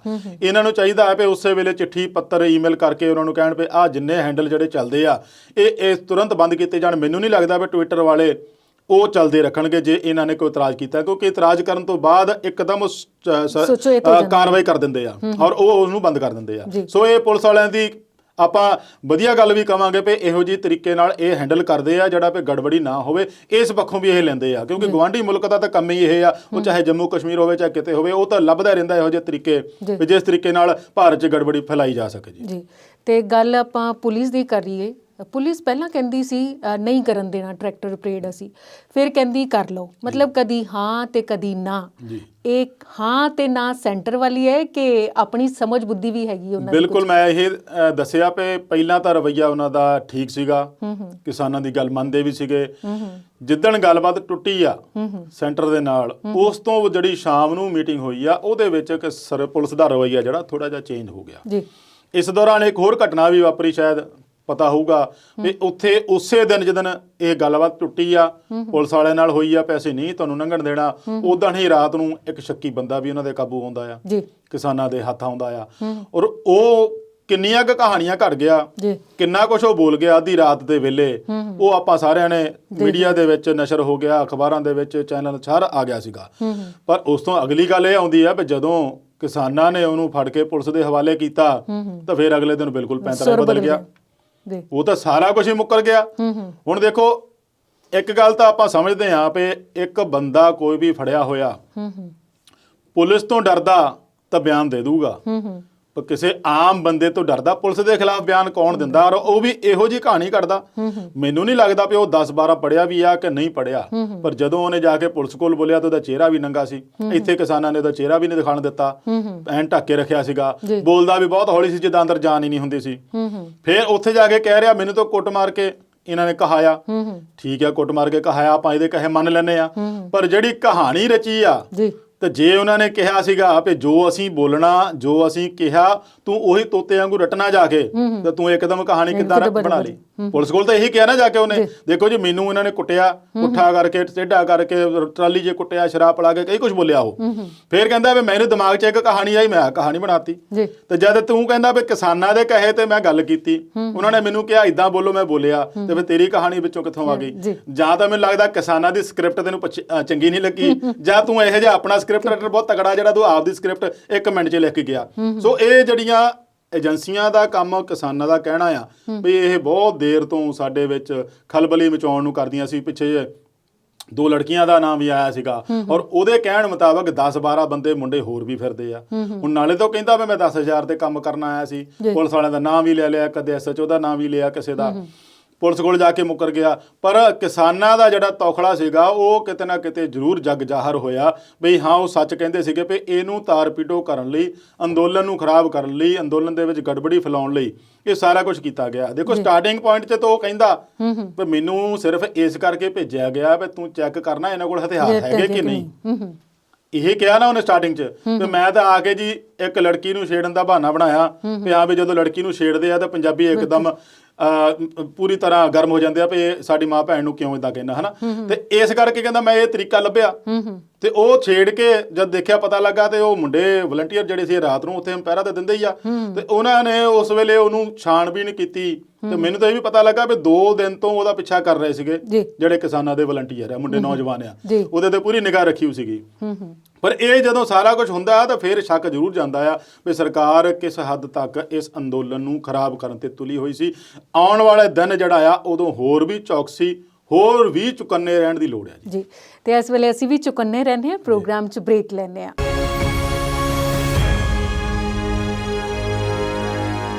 ਬ੍ਰੇਕ ਤੋਂ ਬਾਅਦ ਵਿਚਾਰ ਚਰਚਾ 'ਚ ਫਿਰ ਤੁਹਾਨੂੰ ਸਾਰਿਆਂ ਨੂੰ ਜੀ ਆਇਆਂ ਆਖਦੇ ਹਾਂ। ਤੇ ਅਵਤਾਰ ਜੀ, ਆਪਾਂ ਬਿਲਕੁਲ ਚੁਕੰਨੇ ਹਾਂ ਇਸ ਵੇਲੇ ਤੇ ਖੇਤੀ ਅੰਦੋਲਨ ਦੀ ਗੱਲ ਕਰ ਰਹੇ ਹਾਂ, ਕਿਸਾਨੀ ਘੋਲ ਦੀ ਗੱਲ ਕਰ ਰਹੇ ਹਾਂ, ਟਰੈਕਟਰ ਪਰੇਡ ਦੀ ਆਪਾਂ ਗੱਲ ਕਰ ਲਈ। ਤੇ ਇਹਦੇ ਵਿੱਚ ਸਿਆਸਤਦਾਨ ਜਿਹੜੇ ਨੇ ਉਹ ਵੀ ਆਪਣੀ ਆਪਣੀ ਚਾਲ ਖੇਡਦੇ ਪਏ ਨੇ। ਤੇ ਇਸ ਵੇਲੇ ਰਵਨੀਤ ਬਿੱਟੂ ਪਹੁੰਚੇ ਸੀ ਸਿੰਘੂ ਬਾਰਡਰ ਤੇ ਉੱਥੇ ਇੰਨਾ ਬਵਾਲ ਕਿਉਂ ਮਚ ਗਿਆ ਭਲਾ? ਦੇਖੋ ਆਪਾਂ ਆਮ ਹੀ ਕਹਿੰਦੇ ਆ ਨਾ ਵੀ ਆਪੇ ਫਾਥੜੀ ਹੈ ਤੈਨੂੰ ਕੌਣ ਛੁਡਾਵੇ। ਇਹ ਆਪੇ ਤਾਂ ਪੰਗਾ ਲੈਂਦੇ ਜਾ ਕੇ, ਫਿਰ ਮੁੜ ਕੇ ਰੌਲਾ ਆਪ ਹੀ ਪਾ ਦਿੰਦੇ ਜੀ ਮੇਰੇ ਤੇ ਇਹ ਤੇ ਪ੍ਰੀ ਪਲਾਨਡ ਅਟੈਕ ਸੀ, ਮੈਨੂੰ ਮਾਰਨ ਦੀ ਕੋਸ਼ਿਸ਼ ਸੀ, ਮਾਰਨ ਦੀ ਯੋਜਨਾ ਸੀ। ਤੁਹਾਨੂੰ 1.5 ਮਹੀਨਾ ਹੋ ਗਿਆ ਉੱਥੇ ਜੰਤਰ ਮੰਤਰ ਤੇ ਬੈਠਿਆਂ ਨੂੰ, ਧਰਨੇ ਤੇ ਬੈਠਿਆਂ ਨੂੰ, ਤੁਹਾਡੇ ਵੱਲ ਕੋਈ ਆਇਆ ਉੱਥੇ? ਜੇ ਕਿਸੇ ਦਾ ਪ੍ਰੀ ਪਲਾਨਡ ਸੀਗਾ ਤੇ ਉੱਥੇ ਵੀ ਤੇ ਕੋਈ ਜਾ ਹੀ ਸਕਦਾ ਸੀਗਾ, ਉੱਥੇ ਕਿਸਾਨ ਜਾ ਕੇ ਤੁਹਾਡਾ ਵਿਰੋਧ ਕਰ ਸਕਦੇ ਸੀਗੇ, ਪਰ ਤੁਸੀਂ ਬਦੋ-ਬਦੀ ਇਹਨਾਂ ਦੇ ਵਿੱਚ ਕਿਉਂ ਵੜਦੇ ਆ? ਇਹ ਤਾਂ ਇੱਕ ਤਾਂ ਇਹ ਸਵਾਲ ਬਣਦਾ। ਦੂਸਰੀ ਗੱਲ ਇਹ ਆ ਵੀ ਜਦ ਤੁਹਾਨੂੰ ਉੱਥੇ ਜਿਹੜੀ ਜਨ ਸੰਸਦ ਹੋ ਰਹੀ ਸੀ, ਕਿਸਾਨ ਸੰਸਦ ਹੋ ਰਹੀ ਸੀ, ਉਹਦੇ ਵਿੱਚ ਤੁਹਾਡੇ ਵੱਡੇ ਆਗੂਆਂ ਨੂੰ ਸੱਦਿਆ, ਉਹ ਤਾਂ ਨਾ ਕਰ ਗਏ, ਤੇ ਤੁਸੀਂ ਕਿਉਂ ਆਏ ਵਿੱਚ? ਹੁਣ ਦੇਖੋ ਆਪਾਂ ਜੇ ਸ਼ੁਰੂ ਤੋਂ ਦੇਖਿਆ ਜਾਵੇ ਤਾਂ ਮੈਨੂੰ ਨਹੀਂ ਲੱਗਦਾ ਵੀ ਕਾਂਗਰਸ ਦਾ ਕੋਈ ਵੀ ਆਗੂ ਇੰਨਾ ਬੋਲਦਾ ਸੀ ਜਿੰਨਾ ਕਿ ਰਵਨੀਤ ਬਿੱਟੂ ਬੋਲਦਾ ਰਿਹਾ। ਬਿਲਕੁਲ ਬੇਫਜ਼ੂਲ ਗੱਲ ਕਰਨੀ, ਬਿਨਾਂ ਮਤਲਬ ਤੋਂ ਗੱਲ ਕਰਨੀ ਕਿਸਾਨਾਂ ਦੇ ਬਾਰੇ, ਉਹ ਚੰਗੀ ਨਹੀਂ, ਢੁੱਕਦੀ ਨਹੀਂ। ਕਿਉਂਕਿ ਇਹਦਾ ਹਸ਼ਰ ਭਾਜਪਾ ਆਗੂਆਂ ਨੂੰ ਮਿਲ ਗਿਆ ਆ, ਉਹ ਆਪਾਂ ਸਾਹਮਣੇ ਹੀ ਆ। ਕਿਉਂਕਿ ਉਹ 2 ਆਗੂ ਜਿਹੜੇ ਸੀਗੇ ਦੇਖੋ ਕਿੰਨਾ ਬੋਲਦੇ ਸੀਗੇ, ਜਦੋਂ ਉਹਨਾਂ ਦੇ ਸਮਾਜਿਕ ਬਾਈਕਾਟ ਦਾ ਐਲਾਨ ਕਰ ਦਿੱਤਾ ਉਸ ਤੋਂ ਬਾਅਦ ਉਹ ਚੁੱਪ ਹੋ ਗਏ, ਲੱਭੇ ਨਹੀਂ ਕਿੱਥੇ ਗਏ ਉਹ। ਸੋ ਆਪਾਂ ਇਹੋ ਜਿਹੇ ਕੰਮ ਕਰਦੇ ਹੀ ਕਿਉਂ ਆ ਜਿਹਦੇ ਨਾਲ ਸਾਡਾ ਵਿਰੋਧ ਹੋਵੇ? ਤੁਹਾਨੂੰ ਪਤਾ ਵੇ ਉੱਥੇ ਉਹਨਾਂ ਨੇ ਸ਼ੁਰੂ ਤੋਂ ਲੈ ਕੇ ਹੁਣ ਤੱਕ ਵੀ, ਅੱਗੋਂ ਆਉਣ ਵਾਲੇ ਸਮੇਂ ਦੇ ਵਿੱਚ ਵੀ ਕਿਸੇ ਸਿਆਸਤਦਾਨ ਨੂੰ ਨੇੜੇ ਉਹਨਾਂ ਨੇ ਫੜਕਣ ਨਹੀਂ ਦੇਣਾ। ਤੇ ਫਿਰ ਕਿਉਂ ਉਹਦੇ ਵਿੱਚ ਜਾਂਦੇ ਆ? ਠੀਕ ਹੈ, ਤੁਹਾਨੂੰ ਬੁਲਾਵਾ ਆਇਆ, ਬੁਲਾਵਾ ਤਾਂ ਸੁਨੀਲ ਜਾਖੜ ਹੋਣੀ ਕਹਿੰਦੇ ਮੈਨੂੰ ਵੀ ਆਇਆ ਸੀਗਾ, ਬੁਲਾਵਾ ਤਾਂ ਹੋਰ ਆਗੂ ਕਾਂਗਰਸ ਦੇ ਕਹਿੰਦੇ ਉਹ ਵੀ ਮੈਨੂੰ ਵੀ ਆਇਆ ਸੀਗਾ, ਤੇ ਫਿਰ ਉਹ ਨਹੀਂ ਗਏ ਕਿ ਤੁਹਾਨੂੰ ਐਡੀ ਕਿਹੜੀ ਕਾਹਲ ਪੈ ਗਈ ਸੀ? ਤੁਸੀਂ ਉੱਥੇ ਕੀ ਸਮਝਾਉਣਾ ਸੀ ਜਾ ਕੇ ਜਿਹੜਾ ਚਲੇ ਗਏ ਤੁਸੀਂ ਉਹਦੇ ਵਿੱਚ? ਦੇਖੋ ਹਾਈ ਕਮਾਂਡ ਨੇ ਕਿਹਾ ਨਹੀਂ ਤੇ ਇਹ ਨਾਂ ਲੈ ਰਹੇ ਆ ਭਾਈ ਹਾਈ ਕਮਾਂਡ ਦੇ ਕਹੇ ਤੇ ਜਾ ਰਹੇ ਅਸੀਂ ਤੇ ਜੀ ਉਹਨਾਂ ਦੇ ਸਿਪਾਹੀ ਆ, ਜਿੱਦਾਂ ਉਹ ਕਹਿਣਗੇ ਜਾਵਾਂਗੇ। ਮੁਕੁਲ ਵਾਸਨਿਕ ਹੋਣੀ ਸੀਗੇ, ਠੀਕ ਆ, ਤੁਹਾਨੂੰ ਫੋਨ ਕਰਦੇ ਸੀਗੇ, ਪਰ ਉਹ ਤਾਂ ਦੱਖਣ ਦਾ ਆਗੂ ਆ, ਦਿੱਲੀ ਉਹ ਤੋਂ ਪਰੇ ਦਾ ਆਗੂ ਆ, ਉਹਨੂੰ ਹੁਣ ਪੰਜਾਬ ਦੀ ਸਿਆਸਤ ਦਾ ਔਰ ਪੰਜਾਬ ਦੇ ਹਾਲਾਤ ਬਾਰੇ ਉਹਨਾਂ ਨਹੀਂ ਨਾ ਪਤਾ ਜਿੰਨਾ ਤੁਹਾਨੂੰ ਪਤਾ ਸੀਗਾ। ਤੇ ਤੁਸੀਂ ਉਹਦੇ ਕਹੇ ਲੱਗ ਕੇ ਗਏ ਤਾਂ ਕਿਉਂ ਗਏ? ਫਿਰ ਅਗਲੀ ਗੱਲ, ਤੁਸੀਂ ਐਡੇ ਦਲੇਰ ਬਣਦੇ ਆ, ਦੇਖੋ VIP ਬੰਦਾ ਦਲੇਰੀ ਦਿਖਾਲੇ ਬਿਨਾਂ ਸੁਰੱਖਿਆ ਤੋਂ, ਇਹਦੇ ਤੇ ਵੀ ਸਵਾਲ ਉੱਠਦੇ ਆ। ਆਪ ਹੀ ਕਹਿੰਦੇ ਆ ਮੈਂ ਸੁਰੱਖਿਆ ਜਵਾਨ ਕੋਈ ਨਹੀਂ ਲੈ ਕੇ ਗਿਆ। ਹੁਣ ਇੱਕ ਤਾਂ ਆਪ ਉੱਥੇ ਜੋ ਕੁਝ ਬਵਾਲ ਮਚਾਇਆ, ਜੋ ਖਿੱਚ ਧੂ ਹੋਈ, ਆਪਾਂ ਇਹਨੂੰ ਜਾਇਜ਼ ਨਹੀਂ ਠਹਿਰਾ ਸਕਦੇ, ਕਿਉਂਕਿ ਦਸਤਾਰ ਲਾਉਣੀ ਪੱਗ ਜਿਹੜੀ ਆ ਉਹ ਹਰ ਸਰਦਾਰ ਦੀ ਸ਼ਾਨ ਆ। ਜਿਸ ਨੇ ਵੀ ਕੀਤਾ ਹੈ ਉਹਦੀ ਨਿੰਦਾ ਕਰਨੀ ਬਣਦੀ ਆ, ਚਾਹੇ ਉਹਨਾਂ ਦੇ ਵਿੱਚ ਕਿਸਾਨ ਆਗੂ ਸਨ, ਚਾਹੇ ਕੋਈ ਹੋਰ ਬਿੱਟੂ ਦੇ ਕਹਿਣ ਅਨੁਸਾਰ ਕੋਈ ਹੋਰ ਐਲੀਮੈਂਟ ਹੋਣਗੇ, ਪਰ ਦਸਤਾਰ ਨੂੰ ਹੱਥ ਪਾਉਣਾ ਜਿਹੜਾ ਉਹ ਹਮੇਸ਼ਾ ਹੀ ਨਿੰਦਾਜਨਕ ਸੀ ਤੇ ਨਿੰਦਾਜਨਕ ਹੀ ਰਹੂਗਾ। ਆਪਾਂ ਵੀ ਇਹਦੀ ਘੋਰ ਨਿੰਦਾ ਮੈਂ ਵੀ ਕਰਦਾ, ਪਰ ਜਦੋਂ ਮੌਕਾ ਇਹੋ ਜਿਹਾ ਕਿਉਂ ਦੇਣਾ ਆਪਾਂ ਨੂੰ? ਤੁਸੀਂ ਸੁਰੱਖਿਆ ਮੁਲਾਜ਼ਮ ਲੈ ਕੇ ਨਹੀਂ ਗਏ, ਇਹ ਕਿਉਂ ਇਹੋ ਜਿਹਾ ਕੀ ਦਲੇਰੀ ਦਿਖਾਲੀ ਉੱਥੇ ਜਾ ਕੇ ਵੀ ਮੈਂ ਸੁਰੱਖਿਆ ਮੁਲਾਜ਼ਮ ਲੈ ਕੇ ਨਹੀਂ ਜਾਂਦਾ? ਨਾ ਕੁਛ ਇਹੋ ਜਿਹੀ ਗੱਲ ਹੋ ਜਾਂਦੀ, ਕੋਈ ਅਣਹੋਣੀ ਹੋ ਜਾਂਦੀ, ਤੇ ਫਿਰ ਉਹਦੇ ਲਈ ਜ਼ਿੰਮੇਵਾਰ ਕੌਣ ਸੀ? ਕਿਸਾਨ ਸੀ ਨਾ। ਤੇ ਇੰਨੇ ਚਿਰ ਦਾ ਸ਼ਾਂਤਮਈ ਅੰਦੋਲਨ ਚੱਲ ਰਿਹਾ, ਉਹਨੂੰ ਤੁਸੀਂ ਜਾ ਕੇ ਐਸ ਪੜਾਅ ਤੇ ਆ ਕੇ ਵਿਗਾੜ ਦਿੰਦੇ, ਤਾਂ ਫਿਰ ਉਹਦਾ ਅਸਰ ਜਾਂ ਉਹਦਾ ਨਤੀਜਾ ਕੀ ਨਿਕਲਦਾ? ਜਾਣ ਬੁੱਝ ਕੇ ਜਾ ਕੇ ਉੱਥੇ ਗੜਬੜੀ ਕਰਾਉਣ ਦਾ ਜਿਹੜਾ ਮਨਸ਼ਾ ਲੈ ਕੇ ਜਾਣਾ, ਜਾਂ ਉੱਥੇ ਇਹੋ ਜਿਹੀ ਗੱਲ ਕਰ ਦੇਣੀ, ਜਦ ਤੁਹਾਨੂੰ ਪਤਾ ਵੀ ਸਾਡਾ ਉੱਥੇ ਕਿਸੇ ਵੀ ਤਰੀਕੇ ਨਾਲ ਕਿਸੇ ਹੋਰ ਨੂੰ ਫੜਕਣ ਨਹੀਂ ਦਿੱਤਾ। ਅੱਗੇ ਵੀ ਇਹ ਗੁਰਜੀਤ ਔਜਲਾ ਹੋਣੀ ਸ਼ੁਰੂਆਤ ਦੇ ਦੌਰ ਦੇ ਵਿੱਚ ਵੀ ਸਿੰਘੂ ਬਾਰਡਰ ਗਏ ਸੀਗੇ, ਉੱਥੇ ਵੀ ਇਹਨਾਂ ਨੂੰ ਉੱਥੇ ਮੂੰਹ ਨਹੀਂ ਲਾਇਆ, ਭੱਜਣਾ ਪਿਆ ਸੀ। ਜੀਰੇ ਹੋਣੀ ਵੀ ਗਏ ਸੀਗੇ, ਵਿਜੇਂਦਰ ਸਿੰਗਲਾ ਵੀ ਗਿਆ ਸੀਗਾ, ਉਹਨਾਂ ਨੇ ਕਿਸੇ ਨੂੰ ਮੂੰਹ ਲਾਇਆ ਨਹੀਂ, ਤਾਂ ਫਿਰ ਤੁਹਾਡਾ ਜਾਣ ਦਾ ਬਣਦਾ ਨਹੀਂ ਸੀਗਾ। ਇਹ ਕਦੋਂ ਸਮਝਣਗੇ ਗੱਲ? ਮੈਨੂੰ ਸਮਝ ਨਹੀਂ ਲੱਗਦੀ। ਸਿਆਸਤ ਕਰਨੀ ਆ ਤੁਸੀਂ, ਅੰਦੋਲਨ ਨਿਪਟ ਲੈਣ ਦਿਓ, ਉਹਨਾਂ ਦੀਆਂ ਮੰਗਾਂ, ਕਿਸਾਨਾਂ ਨੂੰ ਜਿੱਤ ਹਾਸਲ ਕਰ ਲੈਣ ਦਿਓ, ਕਰ ਲਿਓ ਸਿਆਸਤ, ਤੁਹਾਡੇ ਕੋਲ ਹੀ ਰਹਿਣੇ ਕਿਸਾਨ। ਤੁਸੀਂ ਮੁੜ ਕੇ ਜਾ ਕੇ ਕਹਿਣਾ ਦੇਖੋ ਜੀ ਅਸੀਂ ਕਰਾਇਆ, ਦੇਖੋ ਜੀ ਅਸੀਂ ਕਰਾਇਆ, ਸਾਰਾ ਕੁਝ ਤੁਸੀਂ ਕਹਿਣਾ।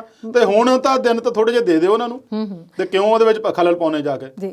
ਚਲੋ ਇਹ ਰਵਨੀਤ ਬਿੱਟੂ ਜੀ ਨੇ ਖਲਲ ਪਾ ਲਿਆ ਤੇ ਉਹਦਾ ਖਮਿਆਜ਼ਾ ਵੀ ਉਹਨਾਂ ਨੇ ਭੁਗਤ ਲਿਆ, ਭਾਵੇਂ ਸਿਆਸਤ ਚਮਕਾਉਣ ਦਾ ਇੱਕ ਤਰੀਕਾ ਹੋਵੇ। ਤੇ ਇੱਧਰ ਸਿਆਸਤ ਦੇ ਨਾਲ ਸੁਰੱਖਿਆ ਜਵਾਨਾਂ ਜਿਹੜੇ ਉਹਦੇ ਸਿਕਿਉਰਿਟੀ ਗਾਰਡ ਆ, ਉਹਨਾਂ ਤੇ ਵੀ ਸਵਾਲ ਉੱਠਦੇ ਆ ਵੀ ਉਹਨਾਂ ਨੇ ਜਿਹਨੂੰ ਸਿਕਿਉਰਿਟੀ ਗਾਰਡ ਲਈ, ਜਿਹਦੀ ਸਿਕਿਉਰਿਟੀ ਲਈ ਤੁਹਾਨੂੰ ਲਾਇਆ, ਤੁਸੀਂ ਉਹਨੂੰ ਕੱਲਿਆ ਕਿਵੇਂ ਛੱਡਤਾ?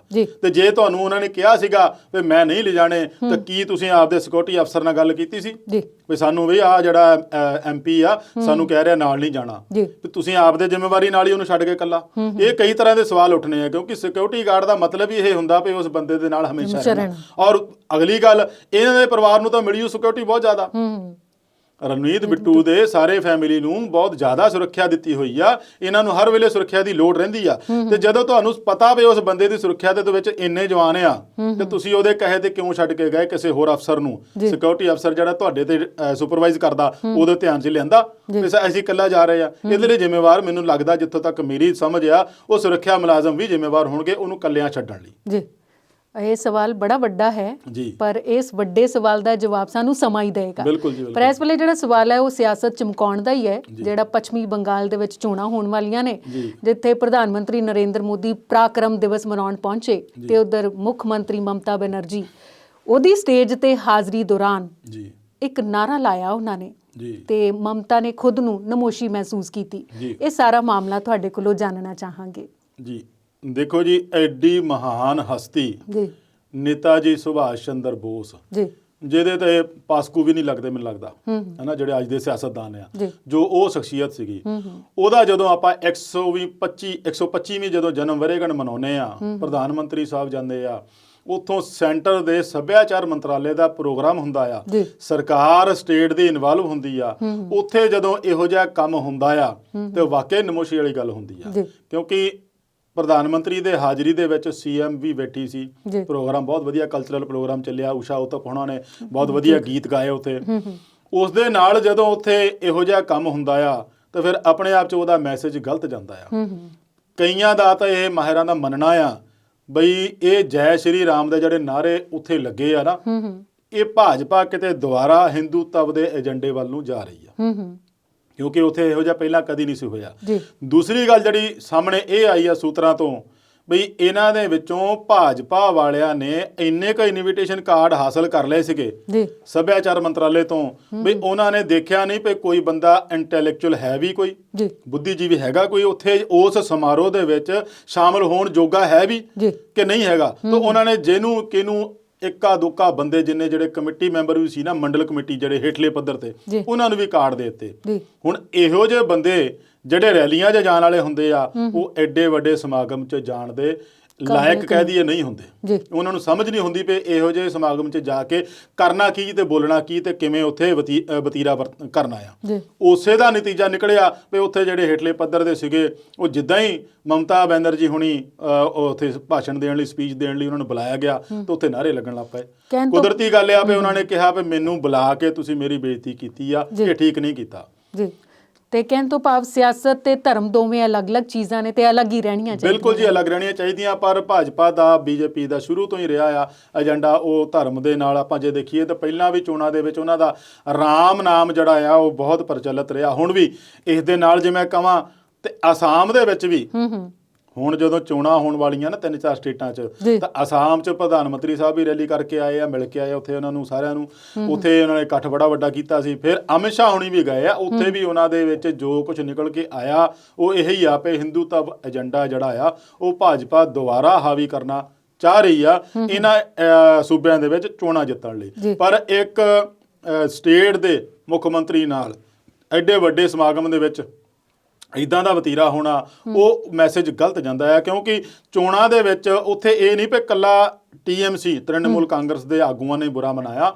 ਜਿੱਥੋਂ ਤੱਕ ਸੂਤਰਾਂ ਦਾ ਹਵਾਲਾ ਦੇ ਦਈਏ ਆਪਾਂ ਜਾਂ ਅਖਬਾਰਾਂ ਮੀਡੀਆ ਰਾਹੀਂ ਕਹਿ ਦਈਏ ਤਾਂ ਉੱਥੇ ਜਿਹੜੇ ਭਾਜਪਾ ਦੇ ਲੋਕਲ ਜਿਹੜੇ ਲੀਡਰ ਆ ਨਾ, ਚਾਹੇ ਛੋਟਾ ਆ ਚਾਹੇ ਵੱਡਾ ਆ, ਉਹਨਾਂ ਨੇ ਵੀ ਇਸ ਗੱਲ ਦਾ ਬੁਰਾ ਬਣਾਇਆ ਵੀ ਇਹ ਗੱਲ ਉੱਥੇ ਹੋਣੀ ਨਹੀਂ ਸੀ ਚਾਹੀਦੀ। ਔਰ ਉਹਨਾਂ ਨੇ ਹੀ ਦੱਸਿਆ ਵੀ ਇਹ ਹੋਇਆ ਤਾਂ ਹੋਇਆ ਕਿਉਂ, ਕਿਉਂਕਿ ਉਹਨਾਂ ਦਾ ਇਸੇ ਗੱਲ ਨੂੰ ਖੁਲਾਸਾ ਲੈ ਕੇ ਤਾਂ ਹੀ ਇਹ ਸਰਕਲ 'ਚ ਆਈ ਗੱਲ ਵੀ ਇਹਨਾਂ ਨੇ ਜਿਹੜੇ ਕਾਰਡ ਆ ਉਹ ਮਣਾ ਮੂੰਹ ਹੀ ਵੰਡ ਦਿੱਤੇ। 300-400 ਕਾਰਡ ਤਾਂ ਉੱਥੇ BJP ਦੇ ਲੋਕਲ ਵਾਲਿਆਂ ਨੇ ਹਾਸਲ ਕਰ ਲਏ ਸੀਗੇ। ਸੋ ਇਹਦੇ ਲਈ ਫਿਰ ਇੱਕ ਗੱਲ ਹੋਰ ਵੀ ਆਈ ਹੈ ਸਾਹਮਣੇ ਵੀ ਭਾਜਪਾ ਦੇ ਵੱਡੇ MP ਜਿਹੜੇ ਆ ਉਹ ਪਿਛਲੇ ਇੱਕ ਹਫ਼ਤੇ ਤੋਂ ਉਸ ਵਿਕਟਰੀ ਮੈਮੋਰੀਅਲ ਦੇ ਕੋਲ ਆਉਂਦੇ ਜਾਂਦੇ ਸੀਗੇ, ਉੱਥੇ ਤਿਆਰੀਆਂ ਤਾਂ ਦੇਖਦੇ ਸੀਗੇ। ਔਰ ਉਹਨਾਂ ਨੇ ਗੈਸਟ ਲਿਸਟ ਤਿਆਰ ਕੀਤੀ ਸੀਗੀ ਮਹਿਮਾਨਾਂ ਦੀ, ਵੀ ਜਿਹਦੇ ਵਿੱਚ ਕੌਣ ਆਉਣਾ ਚਾਹੀਦਾ ਕੌਣ ਨਹੀਂ ਆਉਣਾ ਚਾਹੀਦਾ। ਉਹਦੇ ਵਿੱਚ ਵੀ ਉਹਨਾਂ ਨੇ ਮੁੜ ਕੇ ਇਹ ਨਹੀਂ ਖਿਆਲ ਕੀਤਾ ਵੀ ਇਹ ਬੁਲਾਇਆ ਤਾਂ ਕਿਹਨੂੰ ਬੁਲਾਇਆ ਜਾ ਰਿਹਾ, ਕਿਹਨੂੰ ਨਹੀਂ ਬੁਲਾਉਣਾ ਚਾਹੀਦਾ। ਖਾਸ ਕਰਕੇ ਕਿਉਂਕਿ ਉਸ ਸ਼ਖਸੀਅਤ ਨੂੰ ਜਦੋਂ ਬਿਆਨਣਾ ਉਹ ਮਾੜੇ ਮੋਟੇ ਕਿਸੇ ਦੀ ਗੱਲ ਹੈ ਨਹੀਂ, ਨਾ ਹੀ ਤਾਂ ਉਸ ਬੰਦੇ ਨੂੰ ਕਿਸੇ ਨੂੰ ਸਮਝਣ ਦੀ ਇੰਨੀ ਸ਼ਕਤੀ ਆ ਕਿਸੇ ਬੰਦੇ ਕੋਲ,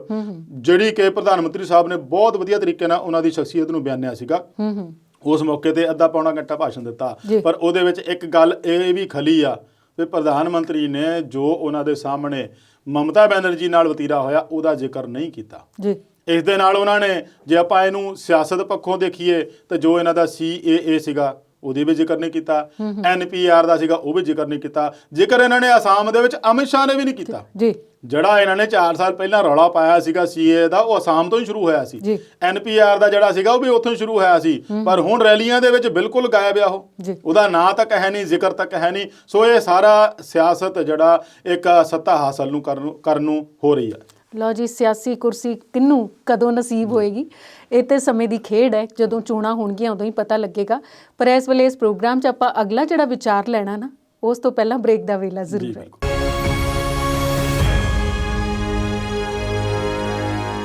ਬ੍ਰੇਕ ਤੋਂ ਬਾਅਦ ਵਿਚਾਰ ਚਰਚਾ ਦੇ ਆਖਰੀ ਹਿੱਸੇ 'ਚ ਫਿਰ ਤੋਂ ਸਵਾਗਤ ਹੈ। ਅਵਤਾਰ ਜੀ, ਆਪਾਂ ਹੁਣ ਦੇਸ਼ ਤੋਂ ਬਾਹਰ ਥੋੜਾ ਆਂਢ ਗੁਆਂਢ ਵੱਲ ਨਜ਼ਰ ਮਾਰੀਏ ਤੇ ਵੈਸੇ ਗੱਲ ਤਾਂ ਆਪਣੇ ਦੇਸ਼ ਦੀ ਹੈ। ਚਾਈਨਾ ਨਾਲ ਗੱਲਬਾਤ ਹੋ ਰਹੀ ਹੈ ਇੱਕ ਪਾਸੇ, ਤੇ ਇੱਕ ਪਾਸੇ ਆਪਸ ਵਿੱਚ ਫੌਜੀਆਂ ਦੀ ਝੜਪ ਹੋਣ ਦਾ ਮਾਮਲਾ ਸਾਹਮਣੇ ਆਇਆ। ਤੇ ਮਾਮਲਾ 2 ਦਿਨ ਪਹਿਲਾਂ ਦਾ ਤੇ ਖੁਲਾਸਾ ਅੱਜ ਕਿਉਂ ਹੋ ਰਿਹਾ ਇਹ ਨਹੀਂ ਸਮਝ ਲੱਗੀ ਮੈਨੂੰ।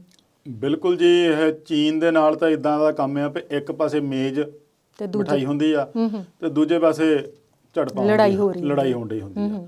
ਇਹ ਦੋਨੇ ਚੀਜ਼ਾਂ ਚੀਨ ਦੇ ਨਾਲ ਚੱਲਦੀਆਂ। ਚੀਨ ਹੀ ਚਲਾਉਂਦਾ ਕਿਉਂਕਿ ਬਹੁਤ ਹੀ ਸ਼ਾਤਰ ਦਿਮਾਗ ਜਿਹਨੂੰ ਕਹਿ ਦਈਏ। ਇੱਕ ਪਾਸੇ ਤਾਂ ਗੱਲਬਾਤ ਇਸ ਗੱਲ ਨੂੰ ਲੈ ਕੇ ਹੋ ਰਹੀ ਆ ਬਈ ਤੁਸੀਂ ਜਿਹੜਾ ਪਹਿਲਾਂ ਸਮਝੌਤਾ ਕੀਤਾ ਸੀ ਉੱਥੋਂ ਫੌਜਾਂ ਪਿੱਛੇ ਹਟਾਉਣ ਦਾ ਉਹਨੂੰ ਅੱਗੇ ਫਾਰਵਰਡ ਕੈਰੀ ਕਰੋ, ਬਈ ਇਹਦੇ ਤੇ ਅੱਗੇ ਅਮਲ ਕਰੋ। ਤੇ ਦੂਜੇ ਪਾਸੇ ਇਹ ਵੀ ਖਬਰਾਂ ਆ ਰਹੀਆਂ ਪਈ ਉੱਥੇ ਵੱਡੀ ਗਿਣਤੀ 'ਚ ਫੌਜ ਤੈਨਾਤ ਵੀ ਕਰ ਰਿਹਾ। ਦੋਨੋਂ ਗੱਲਾਂ ਆ ਗਈਆਂ। ਇੱਕ ਪਾਸੇ ਦਾ ਅਰੁਣਾਚਲ ਪ੍ਰਦੇਸ਼ ਦੇ ਵਿੱਚ ਆਪ ਦਾ ਹੀ ਪਿੰਡ ਇੰਡੀਅਨ ਥਾਂ ਦੇ ਟੈਰੀਟਰੀ ਦੇ ਵਿੱਚ ਆ ਕੇ ਵਸਾ ਰਿਹਾ, ਤੇ ਉਸ ਦੇ ਨਾਲ ਦੂਜਾ ਪਾਸੇ ਉਹ ਆਪ ਹੀ ਕਹਿ ਰਿਹਾ ਚੀਨ ਦਾ ਆਪਣਾ ਇਲਾਕਾ ਹੈ, ਜੇ ਆਪਣੇ ਇਲਾਕੇ 'ਚ ਪਿੰਡ ਨਹੀਂ ਬਣਾਊਗਾ ਤਾਂ ਹੋਰ ਕਿੱਥੇ ਬਣਾਊਗਾ।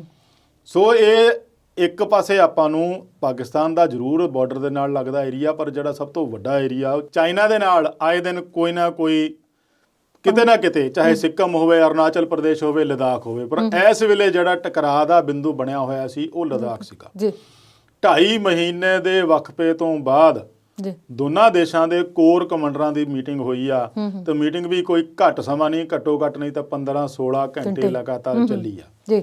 ਨਤੀਜਾ ਉਹਦੇ ਜੋ ਕੀ ਨਿਕਲਿਆ ਕੀ ਨਹੀਂ ਨਿਕਲਿਆ ਉਹ ਹਜੇ ਤੱਕ ਕਿਸੇ ਨੇ ਖੁਲਾਸਾ ਨਹੀਂ ਕੀਤਾ। ਜੀ ਗੱਲਬਾਤ ਦੇ ਵਿੱਚ ਜ਼ਿਆਦਾ ਭਾਰਤ ਨੇ ਇਸ ਗੱਲ ਤੇ ਜ਼ੋਰ ਦਿੱਤਾ ਵੀ ਜਿਹੜੀ ਸਮਝੌਤੀ ਸਹਿਮਤੀ ਹੋਈ ਸੀ ਜਿਹੜੀ ਪਹਿਲਾਂ ਉਹਦੇ ਮੁਤਾਬਕ ਤੁਸੀਂ ਇਹ ਫੌਜਾਂ ਨੂੰ ਡਿਸਐਂਗੇਜਮੈਂਟ ਕਦੋਂ ਕਰ ਰਹੇ ਆ, ਪਿੱਛੇ ਕਦੋਂ ਹਟਾ ਰਹੇ ਆ, ਇਹ ਪਹਿਲ ਤੁਹਾਡੇ ਵੱਲੋਂ ਹੀ ਹੋਣੀ ਆ, ਅਸੀਂ ਤੁਹਾਡੀਆਂ ਫੌਜਾਂ ਇਕੱਠੇ ਹੋਣ ਤੋਂ ਬਾਅਦ ਹੀ ਇਕੱਠੇ ਕਰਦੇ ਆ। ਜੀ ਖੈਰ ਉੱਥੇ ਜਿਹੜੀ ਫੌਜਾਂ ਦੀ ਇਸ ਵੇਲੇ ਹਾਲਾਤ ਜੇ ਦੇਖੀਏ ਤਾਂ ਜਮਾ ਦੇਣ ਵਾਲੀ ਸਰਦੀ ਆ ਜੀ। 19,000 ਫੁੱਟ ਦੀ ਉਚਾਈ ਹੈ ਤੇ ਮੈਨੂੰ ਲੱਗਦਾ 50,000 ਸੈਨਿਕ ਉੱਥੇ ਤੈਨਾਤ ਨੇ ਇਸ ਵੇਲੇ। -60-62 ਡਿਗਰੀ ਟੈਂਪਰੇਚਰ ਜ਼ਿਆਦਾ ਹੁੰਦਾ ਨਾ, ਆਪਣਾ ਇੱਥੇ ਜੇ ਸਿਫਰ ਤੋਂ ਵੀ ਥੱਲੇ ਮਾੜਾ ਸਿਫਰ ਤੱਕ ਵੀ ਪਹੁੰਚ ਜਾਏ ਤਾਂ ਆਪਣੀ ਹਾਲਤ ਦੇਖ ਲਓ ਵੀ ਕੀ ਹੋ ਜਾਂਦੀ ਆ। ਤੇ ਉੱਥੇ ਉਹ -60-62 ਡਿਗਰੀ ਟੈਂਪਰੇਚਰ 'ਚ ਰਹਿ ਰਹੇ ਆ। ਇਸ ਨੂੰ ਵੀ ਮੱਦੇਨਜ਼ਰ ਰੱਖ ਕੇ ਭਾਰਤ ਦਾ ਇਹ ਸੀ ਕੋਸ਼ਿਸ਼ ਸੀਗੀ ਕਿ ਉੱਥੋਂ ਫੌਜਾਂ ਪਿੱਛੇ ਹਟਾਈਆਂ ਜਾਣ ਤੇ ਜਦੋਂ ਮੌਸਮ ਚੇਂਜ ਹੋਊਗਾ ਫਿਰ ਦੇਖੀ ਜਾਊ। ਪਰ ਉਹ ਚੀਨ ਆ ਵੀ ਉਹ ਆਪਣੀ ਅੜੀ ਤੇ ਅੜਿਆ ਰਹਿੰਦਾ ਹੁੰਦਾ ਹੈ, ਛੇਤੀ ਕਿਤੇ ਮੰਨਦਾ ਨਹੀਂ। ਇਹੀ ਗੱਲ ਸੀ ਉਦੋਂ ਜਦੋਂ ਗਲਵਾਨ ਘਾਟੀ 'ਚ ਹੋਈ ਸੀਗੀ, ਇੱਕ ਪਾਸੇ ਗੱਲਬਾਤ ਚੱਲਦੀ ਸੀ ਤਾਂ ਦੂਜੇ ਪਾਸੇ ਝੜਪ ਹੋ ਗਈ ਸੀ ਤੇ ਸਾਡੇ 20 ਜਵਾਨ ਜਿਹੜੇ ਸ਼ਹੀਦ ਹੋ ਗਏ ਸੀਗੇ। ਹੁਣ ਵੀ ਇਹੀ ਗੱਲ ਜਿਹੜੀ ਆ, ਗੱਲ ਤਾਂ ਸ਼ਨੀਵਾਰ ਦੀ ਆ, ਤੁਹਾਡੇ ਕਹਿਣ ਮੁਤਾਬਕ 2 ਦਿਨ ਬਾਅਦ ਕਿਉਂ ਨਸ਼ਰ ਹੋਈ ਆ। ਜਿੱਥੋਂ ਤੱਕ ਮੈਨੂੰ ਲੱਗਦਾ ਸਰਕਾਰ ਜਿਹੜੀ ਗੱਲਬਾਤ ਲਈ ਤਿਆਰ ਹੋਈ ਸੀ ਜਾਂ ਜਿਹੜੀ ਲੰਮਾ ਸਮਾਂ ਗੱਲਬਾਤ ਚੱਲੀ ਆ, ਉਸ ਗੱਲਬਾਤ ਦੇ ਨਤੀਜੇ ਤੇ ਕਰਦੀ ਸੀ ਵੀ ਜੇ ਨਤੀਜਾ ਸਾਰਥਕ ਹੋਵੇ ਤੇ ਫਿਰ ਨਾ ਹੀ ਨਸ਼ਰ ਕਰੀਏ। ਪਰ ਇਹ ਨਸ਼ਰ ਤਾਂ ਹੋਈ ਜਾਂਦੀ ਹੁੰਦੀ ਆ ਜਦੋਂ ਇਹੋ ਜਿਹੀ ਗੱਲਬਾਤ ਹੋਵੇ, ਸੈਨਿਕਾਂ ਦੇ ਵਿੱਚ ਟਕਰਾਅ ਹੋਵੇ, ਉੱਥੇ ਜ਼ਖਮੀ ਹੋ ਜਾਣ ਤਾਂ ਫਿਰ ਉਹ ਲੁਕੀ ਨਹੀਂ ਰਹਿੰਦੀ। ਤੇ ਇੱਥੋਂ ਤੱਕ ਕਿ ਜਿਹੜੇ ਵਿਰੋਧੀ ਧਿਰ ਆ ਉਹਨਾਂ ਨੂੰ ਵੀ ਮੌਕਾ ਮਿਲ ਜਾਂਦਾ। ਹੁਣ ਸੂਰਜੇਵਾਲਾ ਉਹਨਾਂ ਨੇ ਇਹਦੇ ਤੇ ਟਿੱਪਣੀ ਕੀਤੀ ਵੀ ਮੋਦੀ ਸਾਹਿਬ ਚੀਨ ਵਾਲੇ ਆ ਗਏ ਆਪਣੇ ਟੈਰੀਟਰੀ ਤੇ, ਦੇਖੋ ਕੁਛ ਕਰੋ। ਇਹਦੇ ਵਿੱਚ ਵੀ ਇਹਨਾਂ ਨੂੰ ਸਿਆਸਤ ਨਹੀਂ ਕਰਨੀ ਚਾਹੀਦੀ ਆ। ਜਿੱਥੇ ਦੇਸ਼ ਦੀ ਪ੍ਰਭੂ ਸੱਤਾ ਸੋਵਰਨਿਟੀ ਦੇ ਜਦੋਂ ਗੱਲ ਆ ਜਾਂਦੀ ਨਾ, ਉੱਥੋਂ ਫਿਰ ਇਹਨਾਂ ਨੂੰ ਸਰਕਾਰ ਦਾ ਵੀ ਸਾਥ ਦੇਣਾ ਬਣਦਾ ਆ, ਚਾਹੇ ਵਿਰੋਧੀ ਧਿਰ ਕਿਸੇ ਵੀ ਪਾਰਟੀ ਦੀ ਹੋਵੇ। ਉੱਥੇ ਜੇ ਆਪਾਂ ਨਹੀਂ ਇਕੱਠੇ ਹੋਵਾਂਗੇ ਤਾਂ ਉਹਦਾ ਕੁਦਰਤੀ ਆਪੇ ਉਹ ਫਾਇਦਾ ਜ਼ਰੂਰ ਲਊਗਾ, ਇਸ ਗੱਲ ਦਾ ਫਾਇਦਾ ਜ਼ਰੂਰ ਉਠਾਊਗਾ। ਸੋ ਇਹ ਸਿਆਸਤ ਨਹੀਂ ਕਰਨੀ ਚਾਹੀਦੀ ਆ। ਖੈਰ ਜਦੋਂ ਇਹ ਗੱਲਬਾਤ ਹੋ ਰਹੀ ਆ, ਹੋ ਸਕਦਾ ਉਸ ਝੜਪ ਨੂੰ ਲੈ ਕੇ ਫਿਰ ਦੁਬਾਰਾ ਹੋਵੇ, ਪਰ ਲੱਗਦਾ ਉਹ ਉੱਥੇ ਜਿਹੜੀ ਕਮਾਂਡਰਾਂ ਦੀ ਗੱਲ ਹੋਈ ਆ ਵੀ ਉਹ ਸੋਲਵ ਆਊਟ ਕਰ ਦਿੱਤਾ ਗਿਆ ਕੰਮ। ਪਰ ਇਹੋ ਜਿਹੀ ਦੁਬਾਰਾ ਝੜਪਾਂ ਹੋਣੀਆਂ, ਉੱਥੇ ਬਾਰ-ਬਾਰ ਉੱਥੇ ਜਾ ਕੇ ਟਕਰਾਅ ਪੈਦਾ ਹੋਣਾ, ਇਹਦੇ ਤੋਂ ਬਚਣਾ ਚਾਹੀਦਾ। ਪਰ ਚੀਨ ਜਿੱਥੋਂ ਤੱਕ ਲੱਗਦਾ ਆ ਵੀ ਉਹ ਇਸ ਤੋਂ ਬਾਜ ਨਹੀਂ ਆਉਂਦਾ। ਉਹ ਆਏ ਦਿਨ ਕੋਈ ਨਾ ਕੋਈ ਕਿਤੇ ਨਾ ਕਿਤੇ ਟਕਰਾਅ ਜ਼ਰੂਰ ਪੈਦਾ ਕਰ ਰੱਖਦਾ। ਜਿੰਨੀ ਵਾਰੀ ਮਰਜ਼ੀ ਉਹਨਾਂ ਨਾਲ ਗੱਲਬਾਤ ਕਰ ਲਓ, ਦੂਜੇ ਪਾਸੇ ਉਹਨੇ ਜ਼ਰੂਰ ਇਹੋ ਜਿਹਾ ਕੰਮ ਕਰਨਾ ਹੀ ਹੁੰਦਾ ਜਿਹਦੇ ਨਾਲ ਵੀ ਉਹ ਟਕਰਾਅ ਜਿਹੜੀ ਗੱਲਬਾਤ ਵਾਲੀ ਕੋਈ ਨਤੀਜੇ ਦੀ ਗੱਲ ਪਹੁੰਚਦੀ ਨਹੀਂ ਹੁੰਦੀ। ਮਤਲਬ ਆਦਤਾਂ ਛੇਤੀ ਬਦਲਦੀਆਂ ਨਹੀਂ, ਬੜੀਆਂ ਔਖੀਆਂ ਨੇ। ਬਿਲਕੁਲ ਜੀ। ਤੇ ਇਸ ਵੇਲੇ ਆਪਾਂ ਚਾਈਨਾ ਤੋਂ ਹਟ ਕੇ ਤੇ ਜੇ ਵਾਇਰਸ ਵੱਲ ਆਈਏ, ਕਰੋਨਾ ਵਾਇਰਸ ਯਾਨੀ ਕੋਵਿਡ-19 ਦੀ ਲਾਗ, ਉਹਦਾ ਇਲਾਜ ਵੀ ਲੱਭ ਗਿਆ ਹੈ, ਟੀਕੇ ਵੀ ਲੱਗਣੇ ਸ਼ੁਰੂ ਹੋ ਗਏ ਨੇ ਤੇ ਟੀਕਾਕਰਨ ਤੇ ਹੁਣ ਸਿਆਸਤ ਭੱਕ ਗਈ ਹੈ। ਕੋਈ ਟੀਕੇ ਫ੍ਰੀ ਚ ਦੇਣ ਲਈ ਤਿਆਰ ਹੈ, ਜਿਹਦੇ ਚ ਭਾਰਤ ਵੱਡਾ ਰੋਲ ਅਦਾ ਕਰ ਰਿਹਾ ਹੈ। ਤੇ ਇਹਦੇ ਵਿੱਚ ਗੁਆਂਢੀ ਮੁਲਕ ਜਿਹੜੇ ਨੇ ਉਹ ਪੈਂਤੜਾ ਪਲ-ਪਲ ਬਦਲ ਰਹੇ ਨੇ। ਪਹਿਲਾਂ ਚੀਨ ਕੋਲੋਂ ਟੀਕਾ ਲੈਣਾ ਸੀ, ਜਦੋਂ ਚੀਨ ਨੇ ਪੈਸੇ ਮੰਗ ਲਏ ਤੇ ਹੁਣ ਭਾਰਤ ਵੱਲ ਮੁੜ ਆਏ ਨੇ। ਜ਼ਰਾ ਇਹਦੇ ਬਾਰੇ ਦੱਸ ਦਿਓ ਅਵਤਾਰ ਜੀ। ਕਰੋਨਾ ਦੇ ਦੌਰ ਦੇ ਵਿੱਚ ਵੀ ਕਹੀਏ ਤਾਂ ਕਰੋਨਾ ਤੋਂ ਬਾਅਦ ਟੀਕਾ ਬਣਾਉਣ ਦੇ ਵਿੱਚ ਵੀ ਤੇ ਟੀਕਾਕਰਨ ਦੇ ਵਿੱਚ ਵੀ ਭਾਰਤ ਦਾ ਰੋਲ ਜਿਹੜਾ ਆ ਉਹ ਇਕੱਲਾ ਭਾਰਤ ਵਿੱਚ ਹੀ ਨਹੀਂ ਸਰਾਹਿਆ ਜਾ ਰਿਹਾ, ਵਿਦੇਸ਼ਾਂ 'ਚ ਵੀ, ਬਾਹਰਲੇ ਦੇਸ਼ਾਂ ਨੇ ਵੀ, ਔਰ ਇੱਥੋਂ ਤੱਕ ਕਿ ਵਿਸ਼ਵ ਸਿਹਤ ਸੰਗਠਨ ਨੇ ਵੀ ਇਹਦੀ ਬਹੁਤ ਪ੍ਰਸ਼ੰਸਾ ਕੀਤੀ ਆ ਜਿਸ ਤਰੀਕੇ ਨਾਲ ਇਹਨੇ ਜਿਹੜਾ ਟੀਕਾਕਰਨ ਮੁਹਿੰਮ ਸ਼ੁਰੂ ਕੀਤਾ ਆ। ਔਰ ਉਹਨਾਂ ਦੀ ਜਿਹੜੀ ਮੁਹਿੰਮ ਆ WHO ਦੀ, ਪੂਰੇ ਵਰਲਡ ਦੇ ਦੇਸ਼ਾਂ ਨੂੰ ਦਵਾਈ ਪਹੁੰਚਾਉਣ ਦੀ, ਵੈਕਸੀਨ ਪਹੁੰਚਾਉਣ ਦੀ, ਉਹਦੇ ਵਿੱਚ ਵੀ ਉਹਨੇ ਕਿਹਾ ਵੀ ਭਾਰਤ ਸਾਡਾ ਜਿਹੜਾ ਸਹਾਈ ਬਣ ਰਿਹਾ, ਕੋਆਪਰੇਸ਼ਨ ਕਰ ਰਿਹਾ। ਹੁਣ ਉਹਦੇ ਵਿੱਚ ਹੁਣ ਭਾਰਤ ਨੇ ਤਾਂ ਕਈਆਂ ਦੇਸ਼ਾਂ ਨੂੰ ਕਿਹਾ ਵੀ ਅਸੀਂ ਦੇਣੀ ਫ੍ਰੀ ਆ, ਤੇ ਕਈਆਂ ਨੇ ਇਹੋ ਜਿਹੀ ਪ੍ਰਸ਼ੰਸਾ ਵੀ ਕੀਤੀ। ਉਹਨਾਂ ਨੇ ਕਹਿਤਾ ਸੰਜੀਵਨੀ ਭੇਜਤੀ ਸਾਡੇ ਲਈ। ਬ੍ਰਾਜ਼ੀਲ ਦੇ ਰਾਸ਼ਟਰਪਤੀ ਨੇ ਸੰਜੀਵਨੀ ਦਾ ਨਾਂ ਦੇ ਦਿੱਤਾ। ਇੱਥੋਂ ਤੱਕ ਕਿ ਉਹਨਾਂ ਨੇ ਹਨੂਮਾਨ ਦੀ ਇੱਕ ਫੋਟੋ ਵੀ ਟਵੀਟ ਕੀਤੀ ਆ, ਉਹ ਵੀ ਪਤਾ ਲੱਗਾ ਆ। ਖੈਰ ਉਹਦੇ 'ਚ ਪਤਾ ਨਹੀਂ ਸੱਚ ਹੈ ਕਿ ਝੂਠ ਆ, ਟਵਿੱਟਰ ਤੇ ਅੱਜ ਕੱਲ੍ਹ ਕਈ ਕੁਛ ਚੱਲਦਾ। ਸੋ ਉਹਨਾਂ ਨੇ ਵੀ ਪ੍ਰਸ਼ੰਸਾ ਕੀਤੀ ਆ। ਭਾਰਤ ਦੀ ਹੁਣ ਤੱਕ ਦੀ ਜਿਹੜੀ ਆ ਰਣਨੀਤੀ ਆ ਕਰੋਨਾ ਪ੍ਰਤੀ, ਉਹ ਕਾਫੀ ਹੱਦ ਤੱਕ ਸਰਾਹੀ ਗਈ ਆ। ਹੁਣ ਟੀਕਾਕਰਨ ਨੂੰ ਲੈ ਕੇ ਦੇਖੀਏ ਤਾਂ ਭੂਟਾਨ ਵੀ ਭੇਜਤਾ ਆ, ਫਿਰ ਮਾਲਦੀਵਸ ਚਲੇ ਗਏ ਆ, ਨੇਪਾਲ ਵਾਲੇ ਵੀ ਲੈ ਰਹੇ ਆ। ਭਾਰਤ ਨੇ ਆਪਣੇ ਜਿਹੜੇ ਆ ਉਹ ਪੂਰਾ ਸਟੋਰ ਕਰਕੇ ਆਪਣੇ ਦੇਸ਼ ਦੇ ਨਾਗਰਿਕਾਂ ਨੂੰ ਦੇਣ ਵਾਸਤੇ ਜਿੰਨਾ ਰੱਖਣਾ ਆ ਉਹਨਾਂ ਉਹਦਾ ਕਰਕੇ ਪ੍ਰੋਡਕਸ਼ਨ, ਉਸ ਤੋਂ ਬਾਅਦ ਹੀ ਉਹਨਾਂ ਨੇ ਕਿਹਾ ਵੀ ਅਸੀਂ ਜਿੱਥੇ ਵੀ ਲੋੜ ਪਈ, ਚਾਹੇ ਫ੍ਰੀ ਦੇਣੀ ਹੋਵੇ ਚਾਹੇ ਪੈਸੇ ਦੀ ਦੇਣੀ ਹੋਵੇ, ਉਹ ਦੇਵਾਂਗੇ। ਸੋ ਹੁਣ ਬੰਗਲਾਦੇਸ਼ ਵਾਲੇ, ਹੁਣ ਚੀਨ ਵਾਲੇ ਨੇ ਤਾਂ ਕਰਨਾ ਹੀ ਵਪਾਰ ਆ, ਕਿਉਂਕਿ ਚੀਨ ਨੇ ਜਦੋਂ ਵੁਹਾਨ ਤੋਂ ਸ਼ੁਰੂ ਹੋਇਆ ਸੀ ਕਰੋਨਾ, ਉਦੋਂ ਹੀ ਲੱਗਦਾ ਸੀਗਾ ਵੀ ਸਭ ਤੋਂ ਪਹਿਲਾਂ ਟੀਕਾ ਚੀਨ ਹੀ ਬਣਾ ਲੂਗਾ ਤੇ ਸਭ ਤੋਂ ਵੱਧ ਜਿਹੜੀ ਕਮਾਈ ਚੀਨ ਨਹੀਂ ਕਰੂਗਾ, ਉਹ ਪਛੜ ਗਿਆ ਕਿਤੇ ਨਾ ਕਿਤੇ, ਪਰ ਭਾਰਤ ਫਿਰ ਉਹ ਤੋਂ ਅੱਗੇ ਲੰਘ ਗਿਆ। ਤੇ ਜਿੱਥੋਂ ਆਸ ਸੀਗੀ ਸਭ ਤੋਂ ਵੱਡੀ ਅਮਰੀਕਾ ਤੋਂ, ਤੇ ਅਮਰੀਕਾ ਦੇ ਵਿੱਚ ਹਾਲੇ ਵੀ ਉਹਨਾਂ ਦੇ ਚਾਹੇ ਟੀਕੇ 2 ਬਣ ਗਏ ਆ, ਫਿਰ ਵੀ ਉਹਨਾਂ ਦੇ ਕਾਬੂ ਨਹੀਂ ਆ ਰਿਹਾ। ਵੈਸੇ ਅਮਰੀਕਾ ਵਾਲਿਆਂ ਨੇ ਤਾਂ ਹੁਣ ਨਵੀਆਂ ਪਾਬੰਦੀਆਂ ਵੀ ਲਾਗੂ ਕਰ ਦਿੱਤੀਆਂ। ਬਿਲਕੁਲ ਜੀ, ਕੁਝ ਦੇਸ਼ਾਂ ਦੇ ਨਾਗਰਿਕ ਇੱਥੇ ਆਣ ਨਹੀਂ ਸਕਦੇ ਹਾਲੇ ਥੋੜੇ ਸਮੇਂ ਲਈ। ਇਹ ਚੀਜ਼ਾਂ ਬਹੁਤ ਪਹਿਲਾਂ ਹੋਣੀਆਂ ਚਾਹੀਦੀਆਂ ਸੀ। ਜਿਹੜੇ ਸਾਬਕਾ ਰਾਸ਼ਟਰਪਤੀ ਡੋਨਾਲਡ ਟਰੰਪ ਕਰਨ ਲਈ ਰਾਜੀ ਨਹੀਂ ਸੀ, ਉਹ ਇੰਨੇ ਬਜ਼ਿੱਦ ਸੀਗੇ ਵੀ ਦੁਨੀਆ ਬੇਸ਼ੱਕ ਮੇਰੇ ਦੇਸ਼ ਦੀ ਮਰ ਜਾਏ, ਮੈਨੂੰ ਕੋਈ ਪਰਵਾਹ ਨਹੀਂ, ਮੈਂ ਆਰਥਿਕ ਸਥਿਤੀ ਜਿਹੜੀ ਇਕਨੋਮੀ ਆ ਉਹ ਨਹੀਂ ਡਿੱਗਣ ਦੇਣੀ। ਉਹਦਾ ਹਾਲ ਕੀ ਹੋਇਆ ਵੀ 4.5 ਲੱਖ ਤੱਕ ਉੱਥੇ ਲੋਕ ਮਰ ਗਏ ਆ, ਤੇ ਕਰੋਨਾ ਹੀ ਜਿਹੜੇ ਆ ਉਹ ਕਰੋਨਾ ਤੋਂ ਪੀੜਤ ਆ। ਇਹ ਜਿਹੜੀਆਂ ਪਾਬੰਦੀਆਂ ਇਹ ਲਾਉਣੀਆਂ ਪੈਣੀਆਂ ਸੀ ਅਮਰੀਕਾ ਨੂੰ। ਮਾਸਕ ਵੀ ਲਾਜ਼ਮੀ ਕਰਤੇ ਉਹਨਾਂ ਨੇ, ਟੀਕੇ ਵੀ ਹੁਣ ਲਾਜ਼ਮੀ ਕਰ ਦਿੱਤੇ ਆ। ਹੁਣ ਜਿਹੜੀਆਂ ਵਿਦੇਸ਼ਾਂ ਤੋਂ ਆਉਣ ਵਾਲੀਆਂ ਫਲਾਈਟਾਂ ਜਾਂ ਲੋਕਾਂ ਦੇ ਆਉਣ ਤੇ ਪਾਬੰਦੀਆਂ ਵੀ ਲਾਤੀਆਂ। ਇਕੱਲੇ ਅਮਰੀਕਾ ਨੇ ਨਹੀਂ, ਕੈਨੇਡਾ ਨੇ ਵੀ ਇਸ ਵੇਲੇ ਮੈਨੂੰ ਜਿੱਥੋਂ ਤੱਕ ਪਤਾ ਲੱਗਾ ਆ ਵੀ ਉਹਨਾਂ ਨੇ ਵੀ ਆਪਣੇ ਦੇਸ਼ ਤੋਂ ਜਿਹੜੇ ਹੋਰ ਦੇਸ਼ਾਂ ਨੂੰ ਜਾ ਰਹੇ ਸੀ ਨਾਗਰਿਕ, ਉਹਨਾਂ ਨੂੰ ਵੀ ਇੱਕ ਆਗਾਹ ਕਰ ਦਿੱਤਾ ਆ ਬਈ ਤੁਸੀਂ ਜਾਣਾ ਤਾਂ ਪਹਿਲਾਂ ਉੱਥੋਂ ਪ੍ਰੂਫ ਚਾਹੀਦਾ ਵੀ ਤੁਹਾਨੂੰ ਕੋਈ ਐਮਰਜੈਂਸੀ ਕੀ ਆ ਜਾਣ ਦੀ, ਤੇ ਜੇ ਤੁਹਾਨੂੰ ਐਮਰਜੈਂਸੀ ਨਹੀਂ ਆ ਤਾਂ ਅਸੀਂ ਤੁਹਾਨੂੰ ਇਹ ਕਵਾਂਗੇ ਨਾ ਜਾਓ, ਮੁੜ ਕੇ ਆਉਣ ਵੇਲੇ ਤੁਹਾਨੂੰ ਮੁਸ਼ਕਲਾਂ ਆ ਸਕਦੀਆਂ। ਤੇ ਕਈਆਂ ਦੇ ਇੱਥੋਂ ਤੱਕ ਮੇਰੇ ਜਿਹੜੇ ਮਿੱਤਰਾਂ ਦੇ ਵਿੱਚੋਂ ਸੀ, ਉਹਨਾਂ ਨੇ ਦੱਸਿਆ ਬਈ ਉੱਥੇ ਟਿਕਟਾਂ ਵੀ ਕਈਆਂ ਕੈਂਸਲ ਕਰ ਦਿੱਤੀਆਂ ਜਿਹੜੇ ਆਉਣ ਵਾਲੇ ਸਮੇਂ 'ਚ ਭਾਰਤ ਜਾਂ ਹੋਰ ਕਿਤੇ ਜਾਣ ਵਾਲੇ ਸੀਗੇ ਕੈਨੇਡਾ 'ਚੋਂ। ਨਾਲ ਲੱਗਦੀ ਗੱਲ ਇੰਗਲੈਂਡ ਦੀ ਵੀ ਕਰਦਾ, ਉੱਥੇ ਵੀ ਹੁਣ ਜਿਹੜੀ ਨਵਾਂ ਸਟ੍ਰੇਨ ਆਇਆ ਆ ਕਰੋਨਾ ਦਾ, ਉਹਨੂੰ ਲੈ ਕੇ ਇੰਗਲੈਂਡ ਬਹੁਤ ਪਰੇਸ਼ਾਨ ਆ। ਉਹਨੇ ਤਾਂ ਹੁਣ ਲਾਕਡਾਊਨ ਜਿਹੜਾ ਮਾਰਚ ਤੱਕ ਸੀਗਾ ਉਹ ਜੁਲਾਈ ਤੱਕ ਵਧਾ ਦਿੱਤਾ। ਇੰਨਾ ਲੰਮਾ ਸਮਾਂ ਲਾਕਡਾਊਨ ਲਾਉਣਾ ਪੈ ਗਿਆ। ਇਹ ਕਿਉਂ? ਕਿਉਂਕਿ ਇਹਨਾਂ ਨੇ ਸ਼ੁਰੂ ਤੋਂ ਪਾਬੰਦੀਆਂ ਦਾ ਇੰਨਾ ਖਿਆਲ ਨਹੀਂ ਕੀਤਾ। ਇਟਲੀ ਨੇ ਸ਼ੁਰੂ ਤੋਂ ਪਾਬੰਦੀਆਂ ਲਾ ਲਈਆਂ ਸੀਗੀਆਂ, ਉਹ ਕਾਬੂ ਕਰਦਾ ਕਰ ਲਿਆ। ਜਰਮਨ ਨੇ ਵੀ ਕਰ ਲਿਆ, ਬੈਲਜੀਅਮ ਨੇ, ਨਾਲ ਲੱਗਦੇ ਕਈਆਂ ਹੋਰ ਦੇਸ਼ਾਂ ਨੇ, ਯੂਰਪ ਦੇ ਨੇ ਕਰ ਲਿਆ ਸੀ। ਇੰਗਲੈਂਡ 'ਚ ਪਾਬੰਦੀਆਂ ਜਿਹੜੀਆਂ ਬਹੁਤ ਦੇਰ ਬਾਅਦ ਲੱਗੀਆਂ। ਹੁਣ ਤੁਸੀਂ ਦੇਖੋ ਜਦੋਂ ਤੋਂ ਜੋ ਬਾਈਡਨ ਰਾਸ਼ਟਰਪਤੀ ਬਣੇ ਆ ਔਰ ਉਹਨਾਂ ਨੇ ਜੋ ਹਦਾਇਤਾਂ ਨਵੀਆਂ ਜਾਰੀ ਕੀਤੀਆਂ ਆ, ਉਦਣ ਤੋਂ ਹੁਣ ਜਦੋਂ ਮੀਡੀਆ 'ਚ ਖਬਰਾਂ ਆਉਂਦੀਆਂ ਵੀ ਉੱਥੇ ਜਿਹੜੇ ਕਰੋਨਾ ਦੇ ਮਰੀਜ਼ਾਂ ਦੀ ਗਿਣਤੀ ਘਟਣ ਲੱਗ ਪਈ, ਮੌਤਾਂ ਦੀ ਗਿਣਤੀ ਵੀ ਘਟਣ ਲੱਗ ਪਈ ਆ, ਮਰੀਜ਼ਾਂ ਦੀ ਗਿਣਤੀ ਵੀ ਘਟਣ ਲੱਗ ਪਈ ਆ। ਇਹ ਕੰਮ ਭਾਰਤ ਨੇ ਕੀਤਾ ਸੀਗਾ। ਜੇ ਆਪਾਂ ਜਿੰਨਾ ਵੀ ਇਹਦੀ ਨਿੰਦਾ ਕੀਤੀ ਗਈ ਸੀਗੀ, ਚਲੋ ਉਸ ਵੇਲੇ ਬਣਦੀ ਵੀ ਸੀਗੀ, ਕਰਦੇ ਵੀ ਸੀਗੇ, ਬਹੁਤ ਪਤਾ ਨਹੀਂ ਸੀ ਨਾ ਇੱਕ ਵੇਲੇ ਕੀ ਹੋ ਗਿਆ, ਕਿਉਂਕਿ ਅੱਧੀ ਰਾਤ ਨੂੰ ਜਦੋਂ ਵੀ ਕੋਈ ਹੁਕਮ ਚਾੜ ਦਿੰਦੇ ਸੀਗੇ ਪ੍ਰਧਾਨ ਮੰਤਰੀ ਸਾਹਿਬ ਤਾਂ ਅਗਲੇ ਦਿਨ ਤਾਂ ਅਚੰਭਾ ਹੀ ਹੁੰਦਾ ਸੀ ਵੀ ਕੀ ਹੋ ਗਿਆ ਰਾਤ। ਸੋ ਉਹਦਾ ਨਤੀਜਾ ਹੁਣ ਆਪਾਂ ਦੇਖਦੇ ਹਾਂ ਵੀ ਆਪਾਂ ਕਿੰਨੇ ਸੁਰੱਖਿਅਤ ਆ। ਜਿੱਥੋਂ ਤੱਕ ਦੇਖੀਏ ਤਾਂ 1.5 ਲੱਖ ਤੱਕ ਮੌਤਾਂ ਦੀ ਗਿਣਤੀ ਆਪਣੇ ਭਾਰਤ 'ਚ ਹੋਈ ਆ। ਸੋ ਜੇ ਇਹੋ ਜਿਹੀਆਂ ਪਾਬੰਦੀਆਂ ਇੱਥੇ ਵੀ ਅਮਰੀਕਾ ਵਾਂਗੂ ਨਹੀਂ ਹੁੰਦੀਆਂ ਤਾਂ ਖੁਦਾ ਨਾ ਖਾਸਤਾ ਇਹ ਜਿਹੜਾ ਅੰਕੜਾ ਆ ਕਾਫੀ ਵੱਧ ਸਕਦਾ ਸੀਗਾ। ਸੋ ਟੀਕਾਕਰਨ ਦੀ ਗੱਲ ਜਿਹੜੀ ਅਫਵਾਹਾਂ ਦਾ ਆ, ਭਰਮ ਦਾ ਆ, ਉਹਦੇ ਪਿੱਛੇ ਨਹੀਂ ਲੋਕਾਂ ਨੂੰ ਜਾਣਾ ਚਾਹੀਦਾ। ਜੇ ਇੱਕ ਵੈਕਸੀਨ ਬਣ ਗਈ ਆ ਤਾਂ ਉਹਨੂੰ ਬੇਝਿਜਕ ਹੋ ਕੇ ਡਾਕਟਰਾਂ ਦੇ ਸਲਾਹ ਮੁਤਾਬਕ, ਡਾਕਟਰਾਂ ਦੇ ਕਹਿਣ ਮੁਤਾਬਕ ਲੈ ਲੈਣਾ ਚਾਹੀਦਾ ਆ। ਜਿਹਨੂੰ ਬਹੁਤ ਗੰਭੀਰ ਕੋਈ ਬਿਮਾਰੀ ਆ ਜਾਂ ਹਰ ਵੇਲੇ ਕਰੋਨਾ ਦੇ ਵਿੱਚ ਮਰੀਜ਼ਾਂ ਦੇ ਵਿੱਚ ਰਹਿ ਕੇ ਖਤਰੇ 'ਚ ਰਹਿੰਦਾ ਆ। ਸੋ ਇਹਦੇ ਤੇ ਕੋਈ ਸਿਆਸਤ ਨਹੀਂ ਹੋਣੀ ਚਾਹੀਦੀ ਆ। ਮੈਂ ਅੱਗੇ ਵੀ ਕਈ ਵਾਰੀ ਕਿਹਾ ਜੀ। ਤੇ ਅਵਤਾਰ ਜੀ, ਕੋਵੈਕਸੀਨ ਤੋਂ ਬਾਅਦ ਗੁਆਂਢੀ ਮੁਲਕ ਵੱਲ ਫੇਰ ਤੋਂ ਪਰਤਦੇ ਆ, ਓਲੀ ਨੂੰ ਪਾਰਟੀ 'ਚੋਂ ਬਰਖਾਸਤ ਕਰ ਦਿੱਤਾ ਗਿਆ। ਇਹ ਮਾਜਰਾ ਕੀ ਹੈ? ਸਮਝ ਨਹੀਂ ਲੱਗ ਰਹੀ ਕਿ ਦੇਸ਼ ਦੇ ਮੁਖੀ ਨੂੰ ਹੀ ਪਾਰਟੀ 'ਚੋਂ ਕੱਢ ਦਿੱਤਾ ਗਿਆ। ਇੱਥੇ ਵੀ ਚੀਨ ਦਾ ਆ ਗੱਲ ਆਪਾਂ ਕਰਨੀ ਪਊਗੀ ਜੀ, ਕਿਉਂਕਿ ਚੀਨ ਦਾ ਹੀ ਪ੍ਰਭਾਵ ਆ ਨੇਪਾਲ ਦੇ ਉੱਤੇ। ਚੀਨ ਦੇ ਪ੍ਰਭਾਵ ਹੇਠ ਹੀ ਜਿਹੜੇ ਓਲੀ ਸੀਗੇ ਉਹ ਭਾਰਤ ਦੇ ਖਿਲਾਫ ਬੋਲਦੇ ਸੀਗੇ। ਕਦੇ ਕਹਿੰਦੇ ਸੀ ਵੀ ਉਹ ਇਲਾਕਾ ਸਾਡਾ ਆ, ਕਦੇ ਕਹਿੰਦੇ ਸੀ ਉਹ ਟੈਰੀਟਰੀ ਸਾਡੀ ਆ, ਇਹ ਅਸੀਂ ਲੈ ਕੇ ਰਹਾਂਗੇ। ਗੱਲਬਾਤ ਦੌਰਾਨ ਵੀ ਉਹਨਾਂ ਨੇ ਇਸ ਗੱਲ ਦਾ ਜ਼ੋਰ ਦਿੱਤਾ ਸੀਗਾ। ਸੋ ਉਹ ਇਸ਼ਾਰਿਆਂ ਤੇ ਚੱਲਦੇ ਸੀਗੇ ਚੀਨ ਦੇ ਤੇ। ਇਸ ਦੇ ਵਿੱਚ ਵੀ ਖਬਰ ਆਈ ਸੀਗੀ ਵੀ ਚੀਨ ਦੇ ਜਿਹੜੇ ਇਹਨਾਂ ਦੇ ਐਂਬੈਸਡਰ ਆ ਉਹ ਗੁਪਤ ਤੌਰ ਤੇ ਨੇਪਾਲ ਦੇ ਇਸੇ ਪ੍ਰਧਾਨ ਮੰਤਰੀ ਨੂੰ ਮਿਲ ਕੇ ਵੀ ਆਏ ਸੀਗੇ। ਅੱਛਾ ਜੀ। ਉਦੋਂ ਗੱਲ ਕੀ ਹੋਈ ਸੀ ਇਹ ਗੱਲ ਨਹੀਂ ਸੀ ਪਤਾ ਲੱਗੀ, ਪਰ ਉਹਨਾਂ ਦਾ ਚੀਨ ਦਾ ਇਸ ਤਰੀਕੇ ਨਾਲ ਮਿਲਣਾ ਉਹ ਵੀ ਆਪਣੇ ਆਪ 'ਚ ਸਵਾਲ ਖੜੇ ਕਰਦਾ ਸੀ, ਕਿਉਂਕਿ ਉਹ ਪੂਰੀ ਤਰ੍ਹਾਂ ਭਾਰਤ ਨਾਲ ਟਕਰਾਅ ਦੀ ਸਥਿਤੀ 'ਚ ਆ ਗਿਆ ਸੀ। ਦੇਖੋ ਛੋਟਾ ਜਿਹਾ ਨੇਪਾਲ ਆ, ਜੇ ਇਹੋ ਜਿਹੀ ਗੱਲ ਕਰਦਾ, ਕਿਉਂਕਿ ਭਾਰਤ ਨੇ ਹਮੇਸ਼ਾ ਨੇਪਾਲ ਦੇ ਨਾਲ ਮਿੱਤਰਤਾ ਵਾਲੀ ਹੀ ਭਾਵਨਾ ਰੱਖੀ, ਦੋਸਤੀ ਪੱਕੀ, ਹਮੇਸ਼ਾ ਹੀ ਦੋਸਤੀ ਪੱਕੀ ਰੱਖੀ ਆ। ਪ੍ਰਧਾਨ ਮੰਤਰੀ ਸਾਹਿਬ ਪਤਾ ਨਹੀਂ ਕਿੰਨੇ ਕੁ ਵਾਰੀ ਉਹਦੇ ਕੋਲ ਜਾ ਕੇ ਆਏ, ਨੇਪਾਲ ਜਾ ਕੇ ਆਏ, ਪਸ਼ੂਪਤੀਨਾਥ ਮੰਦਿਰ ਜਾ ਕੇ ਆਏ ਆ। ਸੋ ਇਹ ਓਲੀ ਤਾਂ ਹੀ ਪਾਰਟੀ ਨੇ ਕੱਢਿਆ ਵੀ ਕਿਤੇ ਸਾਡੀ ਪਾਰਟੀ ਨੂੰ ਜਾਂ ਸਾਡੇ ਦੇਸ਼ ਨੂੰ ਕਿਤੇ ਸੰਕਟ 'ਚ ਨਾ ਪਾ ਦੇਵੇ ਚੀਨ ਦੇ ਮਗਰ ਲੱਗ ਕੇ। ਸੋ ਉਹਨਾਂ ਦਾ ਪਾਰਟੀ ਦਾ ਅੰਦਰੂਨੀ ਮਾਮਲਾ ਜ਼ਰੂਰ ਹੈਗਾ, ਪਰ ਆਉਣ ਵਾਲੇ ਸਮੇਂ ਦੇ ਵਿੱਚ ਉਹਨਾਂ ਦੇ ਸਿਆਸੀ ਉਥਲ-ਪਥਲ ਜ਼ਰੂਰ ਹੋਣ ਵਾਲੀ ਹੈ ਜੀ। ਲਓ ਜੀ, ਇਹ ਤਾਂ ਸਮੇਂ ਦੀ ਖੇਡ ਹੈ, ਦੱਸੇਗੀ ਵੀ ਉੱਥੇ ਕੀ ਹੁੰਦਾ। ਚਾਹੁੰਦੇ ਤੇ ਇਹੀ ਆ ਕਿ ਦੁਨੀਆ ਭਰ 'ਚ ਸ਼ਾਂਤੀ ਕਾਇਮ ਰਹੇ ਤੇ ਸਾਰੇ ਸੁਖੀ ਸੰਪੰਨ। ਜੀ ਬਿਲਕੁਲ, ਗੁਆਂਢ ਸ਼ਾਂਤ ਹੋਏ ਤੇ ਘਰ ਆਪਣੇ ਆਪ ਸ਼ਾਂਤੀ ਬਣ ਜਾਂਦੀ ਹੈ। ਸੋ ਇਸ ਵੇਲੇ ਸਾਨੂੰ ਇਸ ਪ੍ਰੋਗਰਾਮ 'ਚ ਸ਼ਾਂਤ ਹੋਣਾ ਪੈਣਾ ਹੈ, ਕਿਉਂਕਿ ਘੜੀ ਦੀਆਂ ਸੂਈਆਂ ਦਾ ਇਸ਼ਾਰਾ ਹੋ ਗਿਆ। ਵਿਚਾਰ ਚਰਚਾ ਦੇ ਮੁੱਦੇ ਇੱਥੇ ਹੀ ਸਮੇਟਦੇ ਹਾਂ। ਸਾਡੇ ਸਟੂਡੀਓ 'ਚ ਆਉਣ ਲਈ, ਵਿਚਾਰ ਸਾਂਝੇ ਕਰਨ ਲਈ ਤੁਹਾਡਾ ਬਹੁਤ ਬਹੁਤ ਸ਼ੁਕਰੀਆ। ਧੰਨਵਾਦ ਜੀ। ਸੋ ਦਰਸ਼ਕਾਂ ਦਾ ਵੀ ਬਹੁਤ ਬਹੁਤ ਧੰਨਵਾਦ ਕਰਦੇ ਹਾਂ ਇਸ ਸਿਲਸਿਲੇ ਨਾਲ ਜੁੜਨ ਲਈ।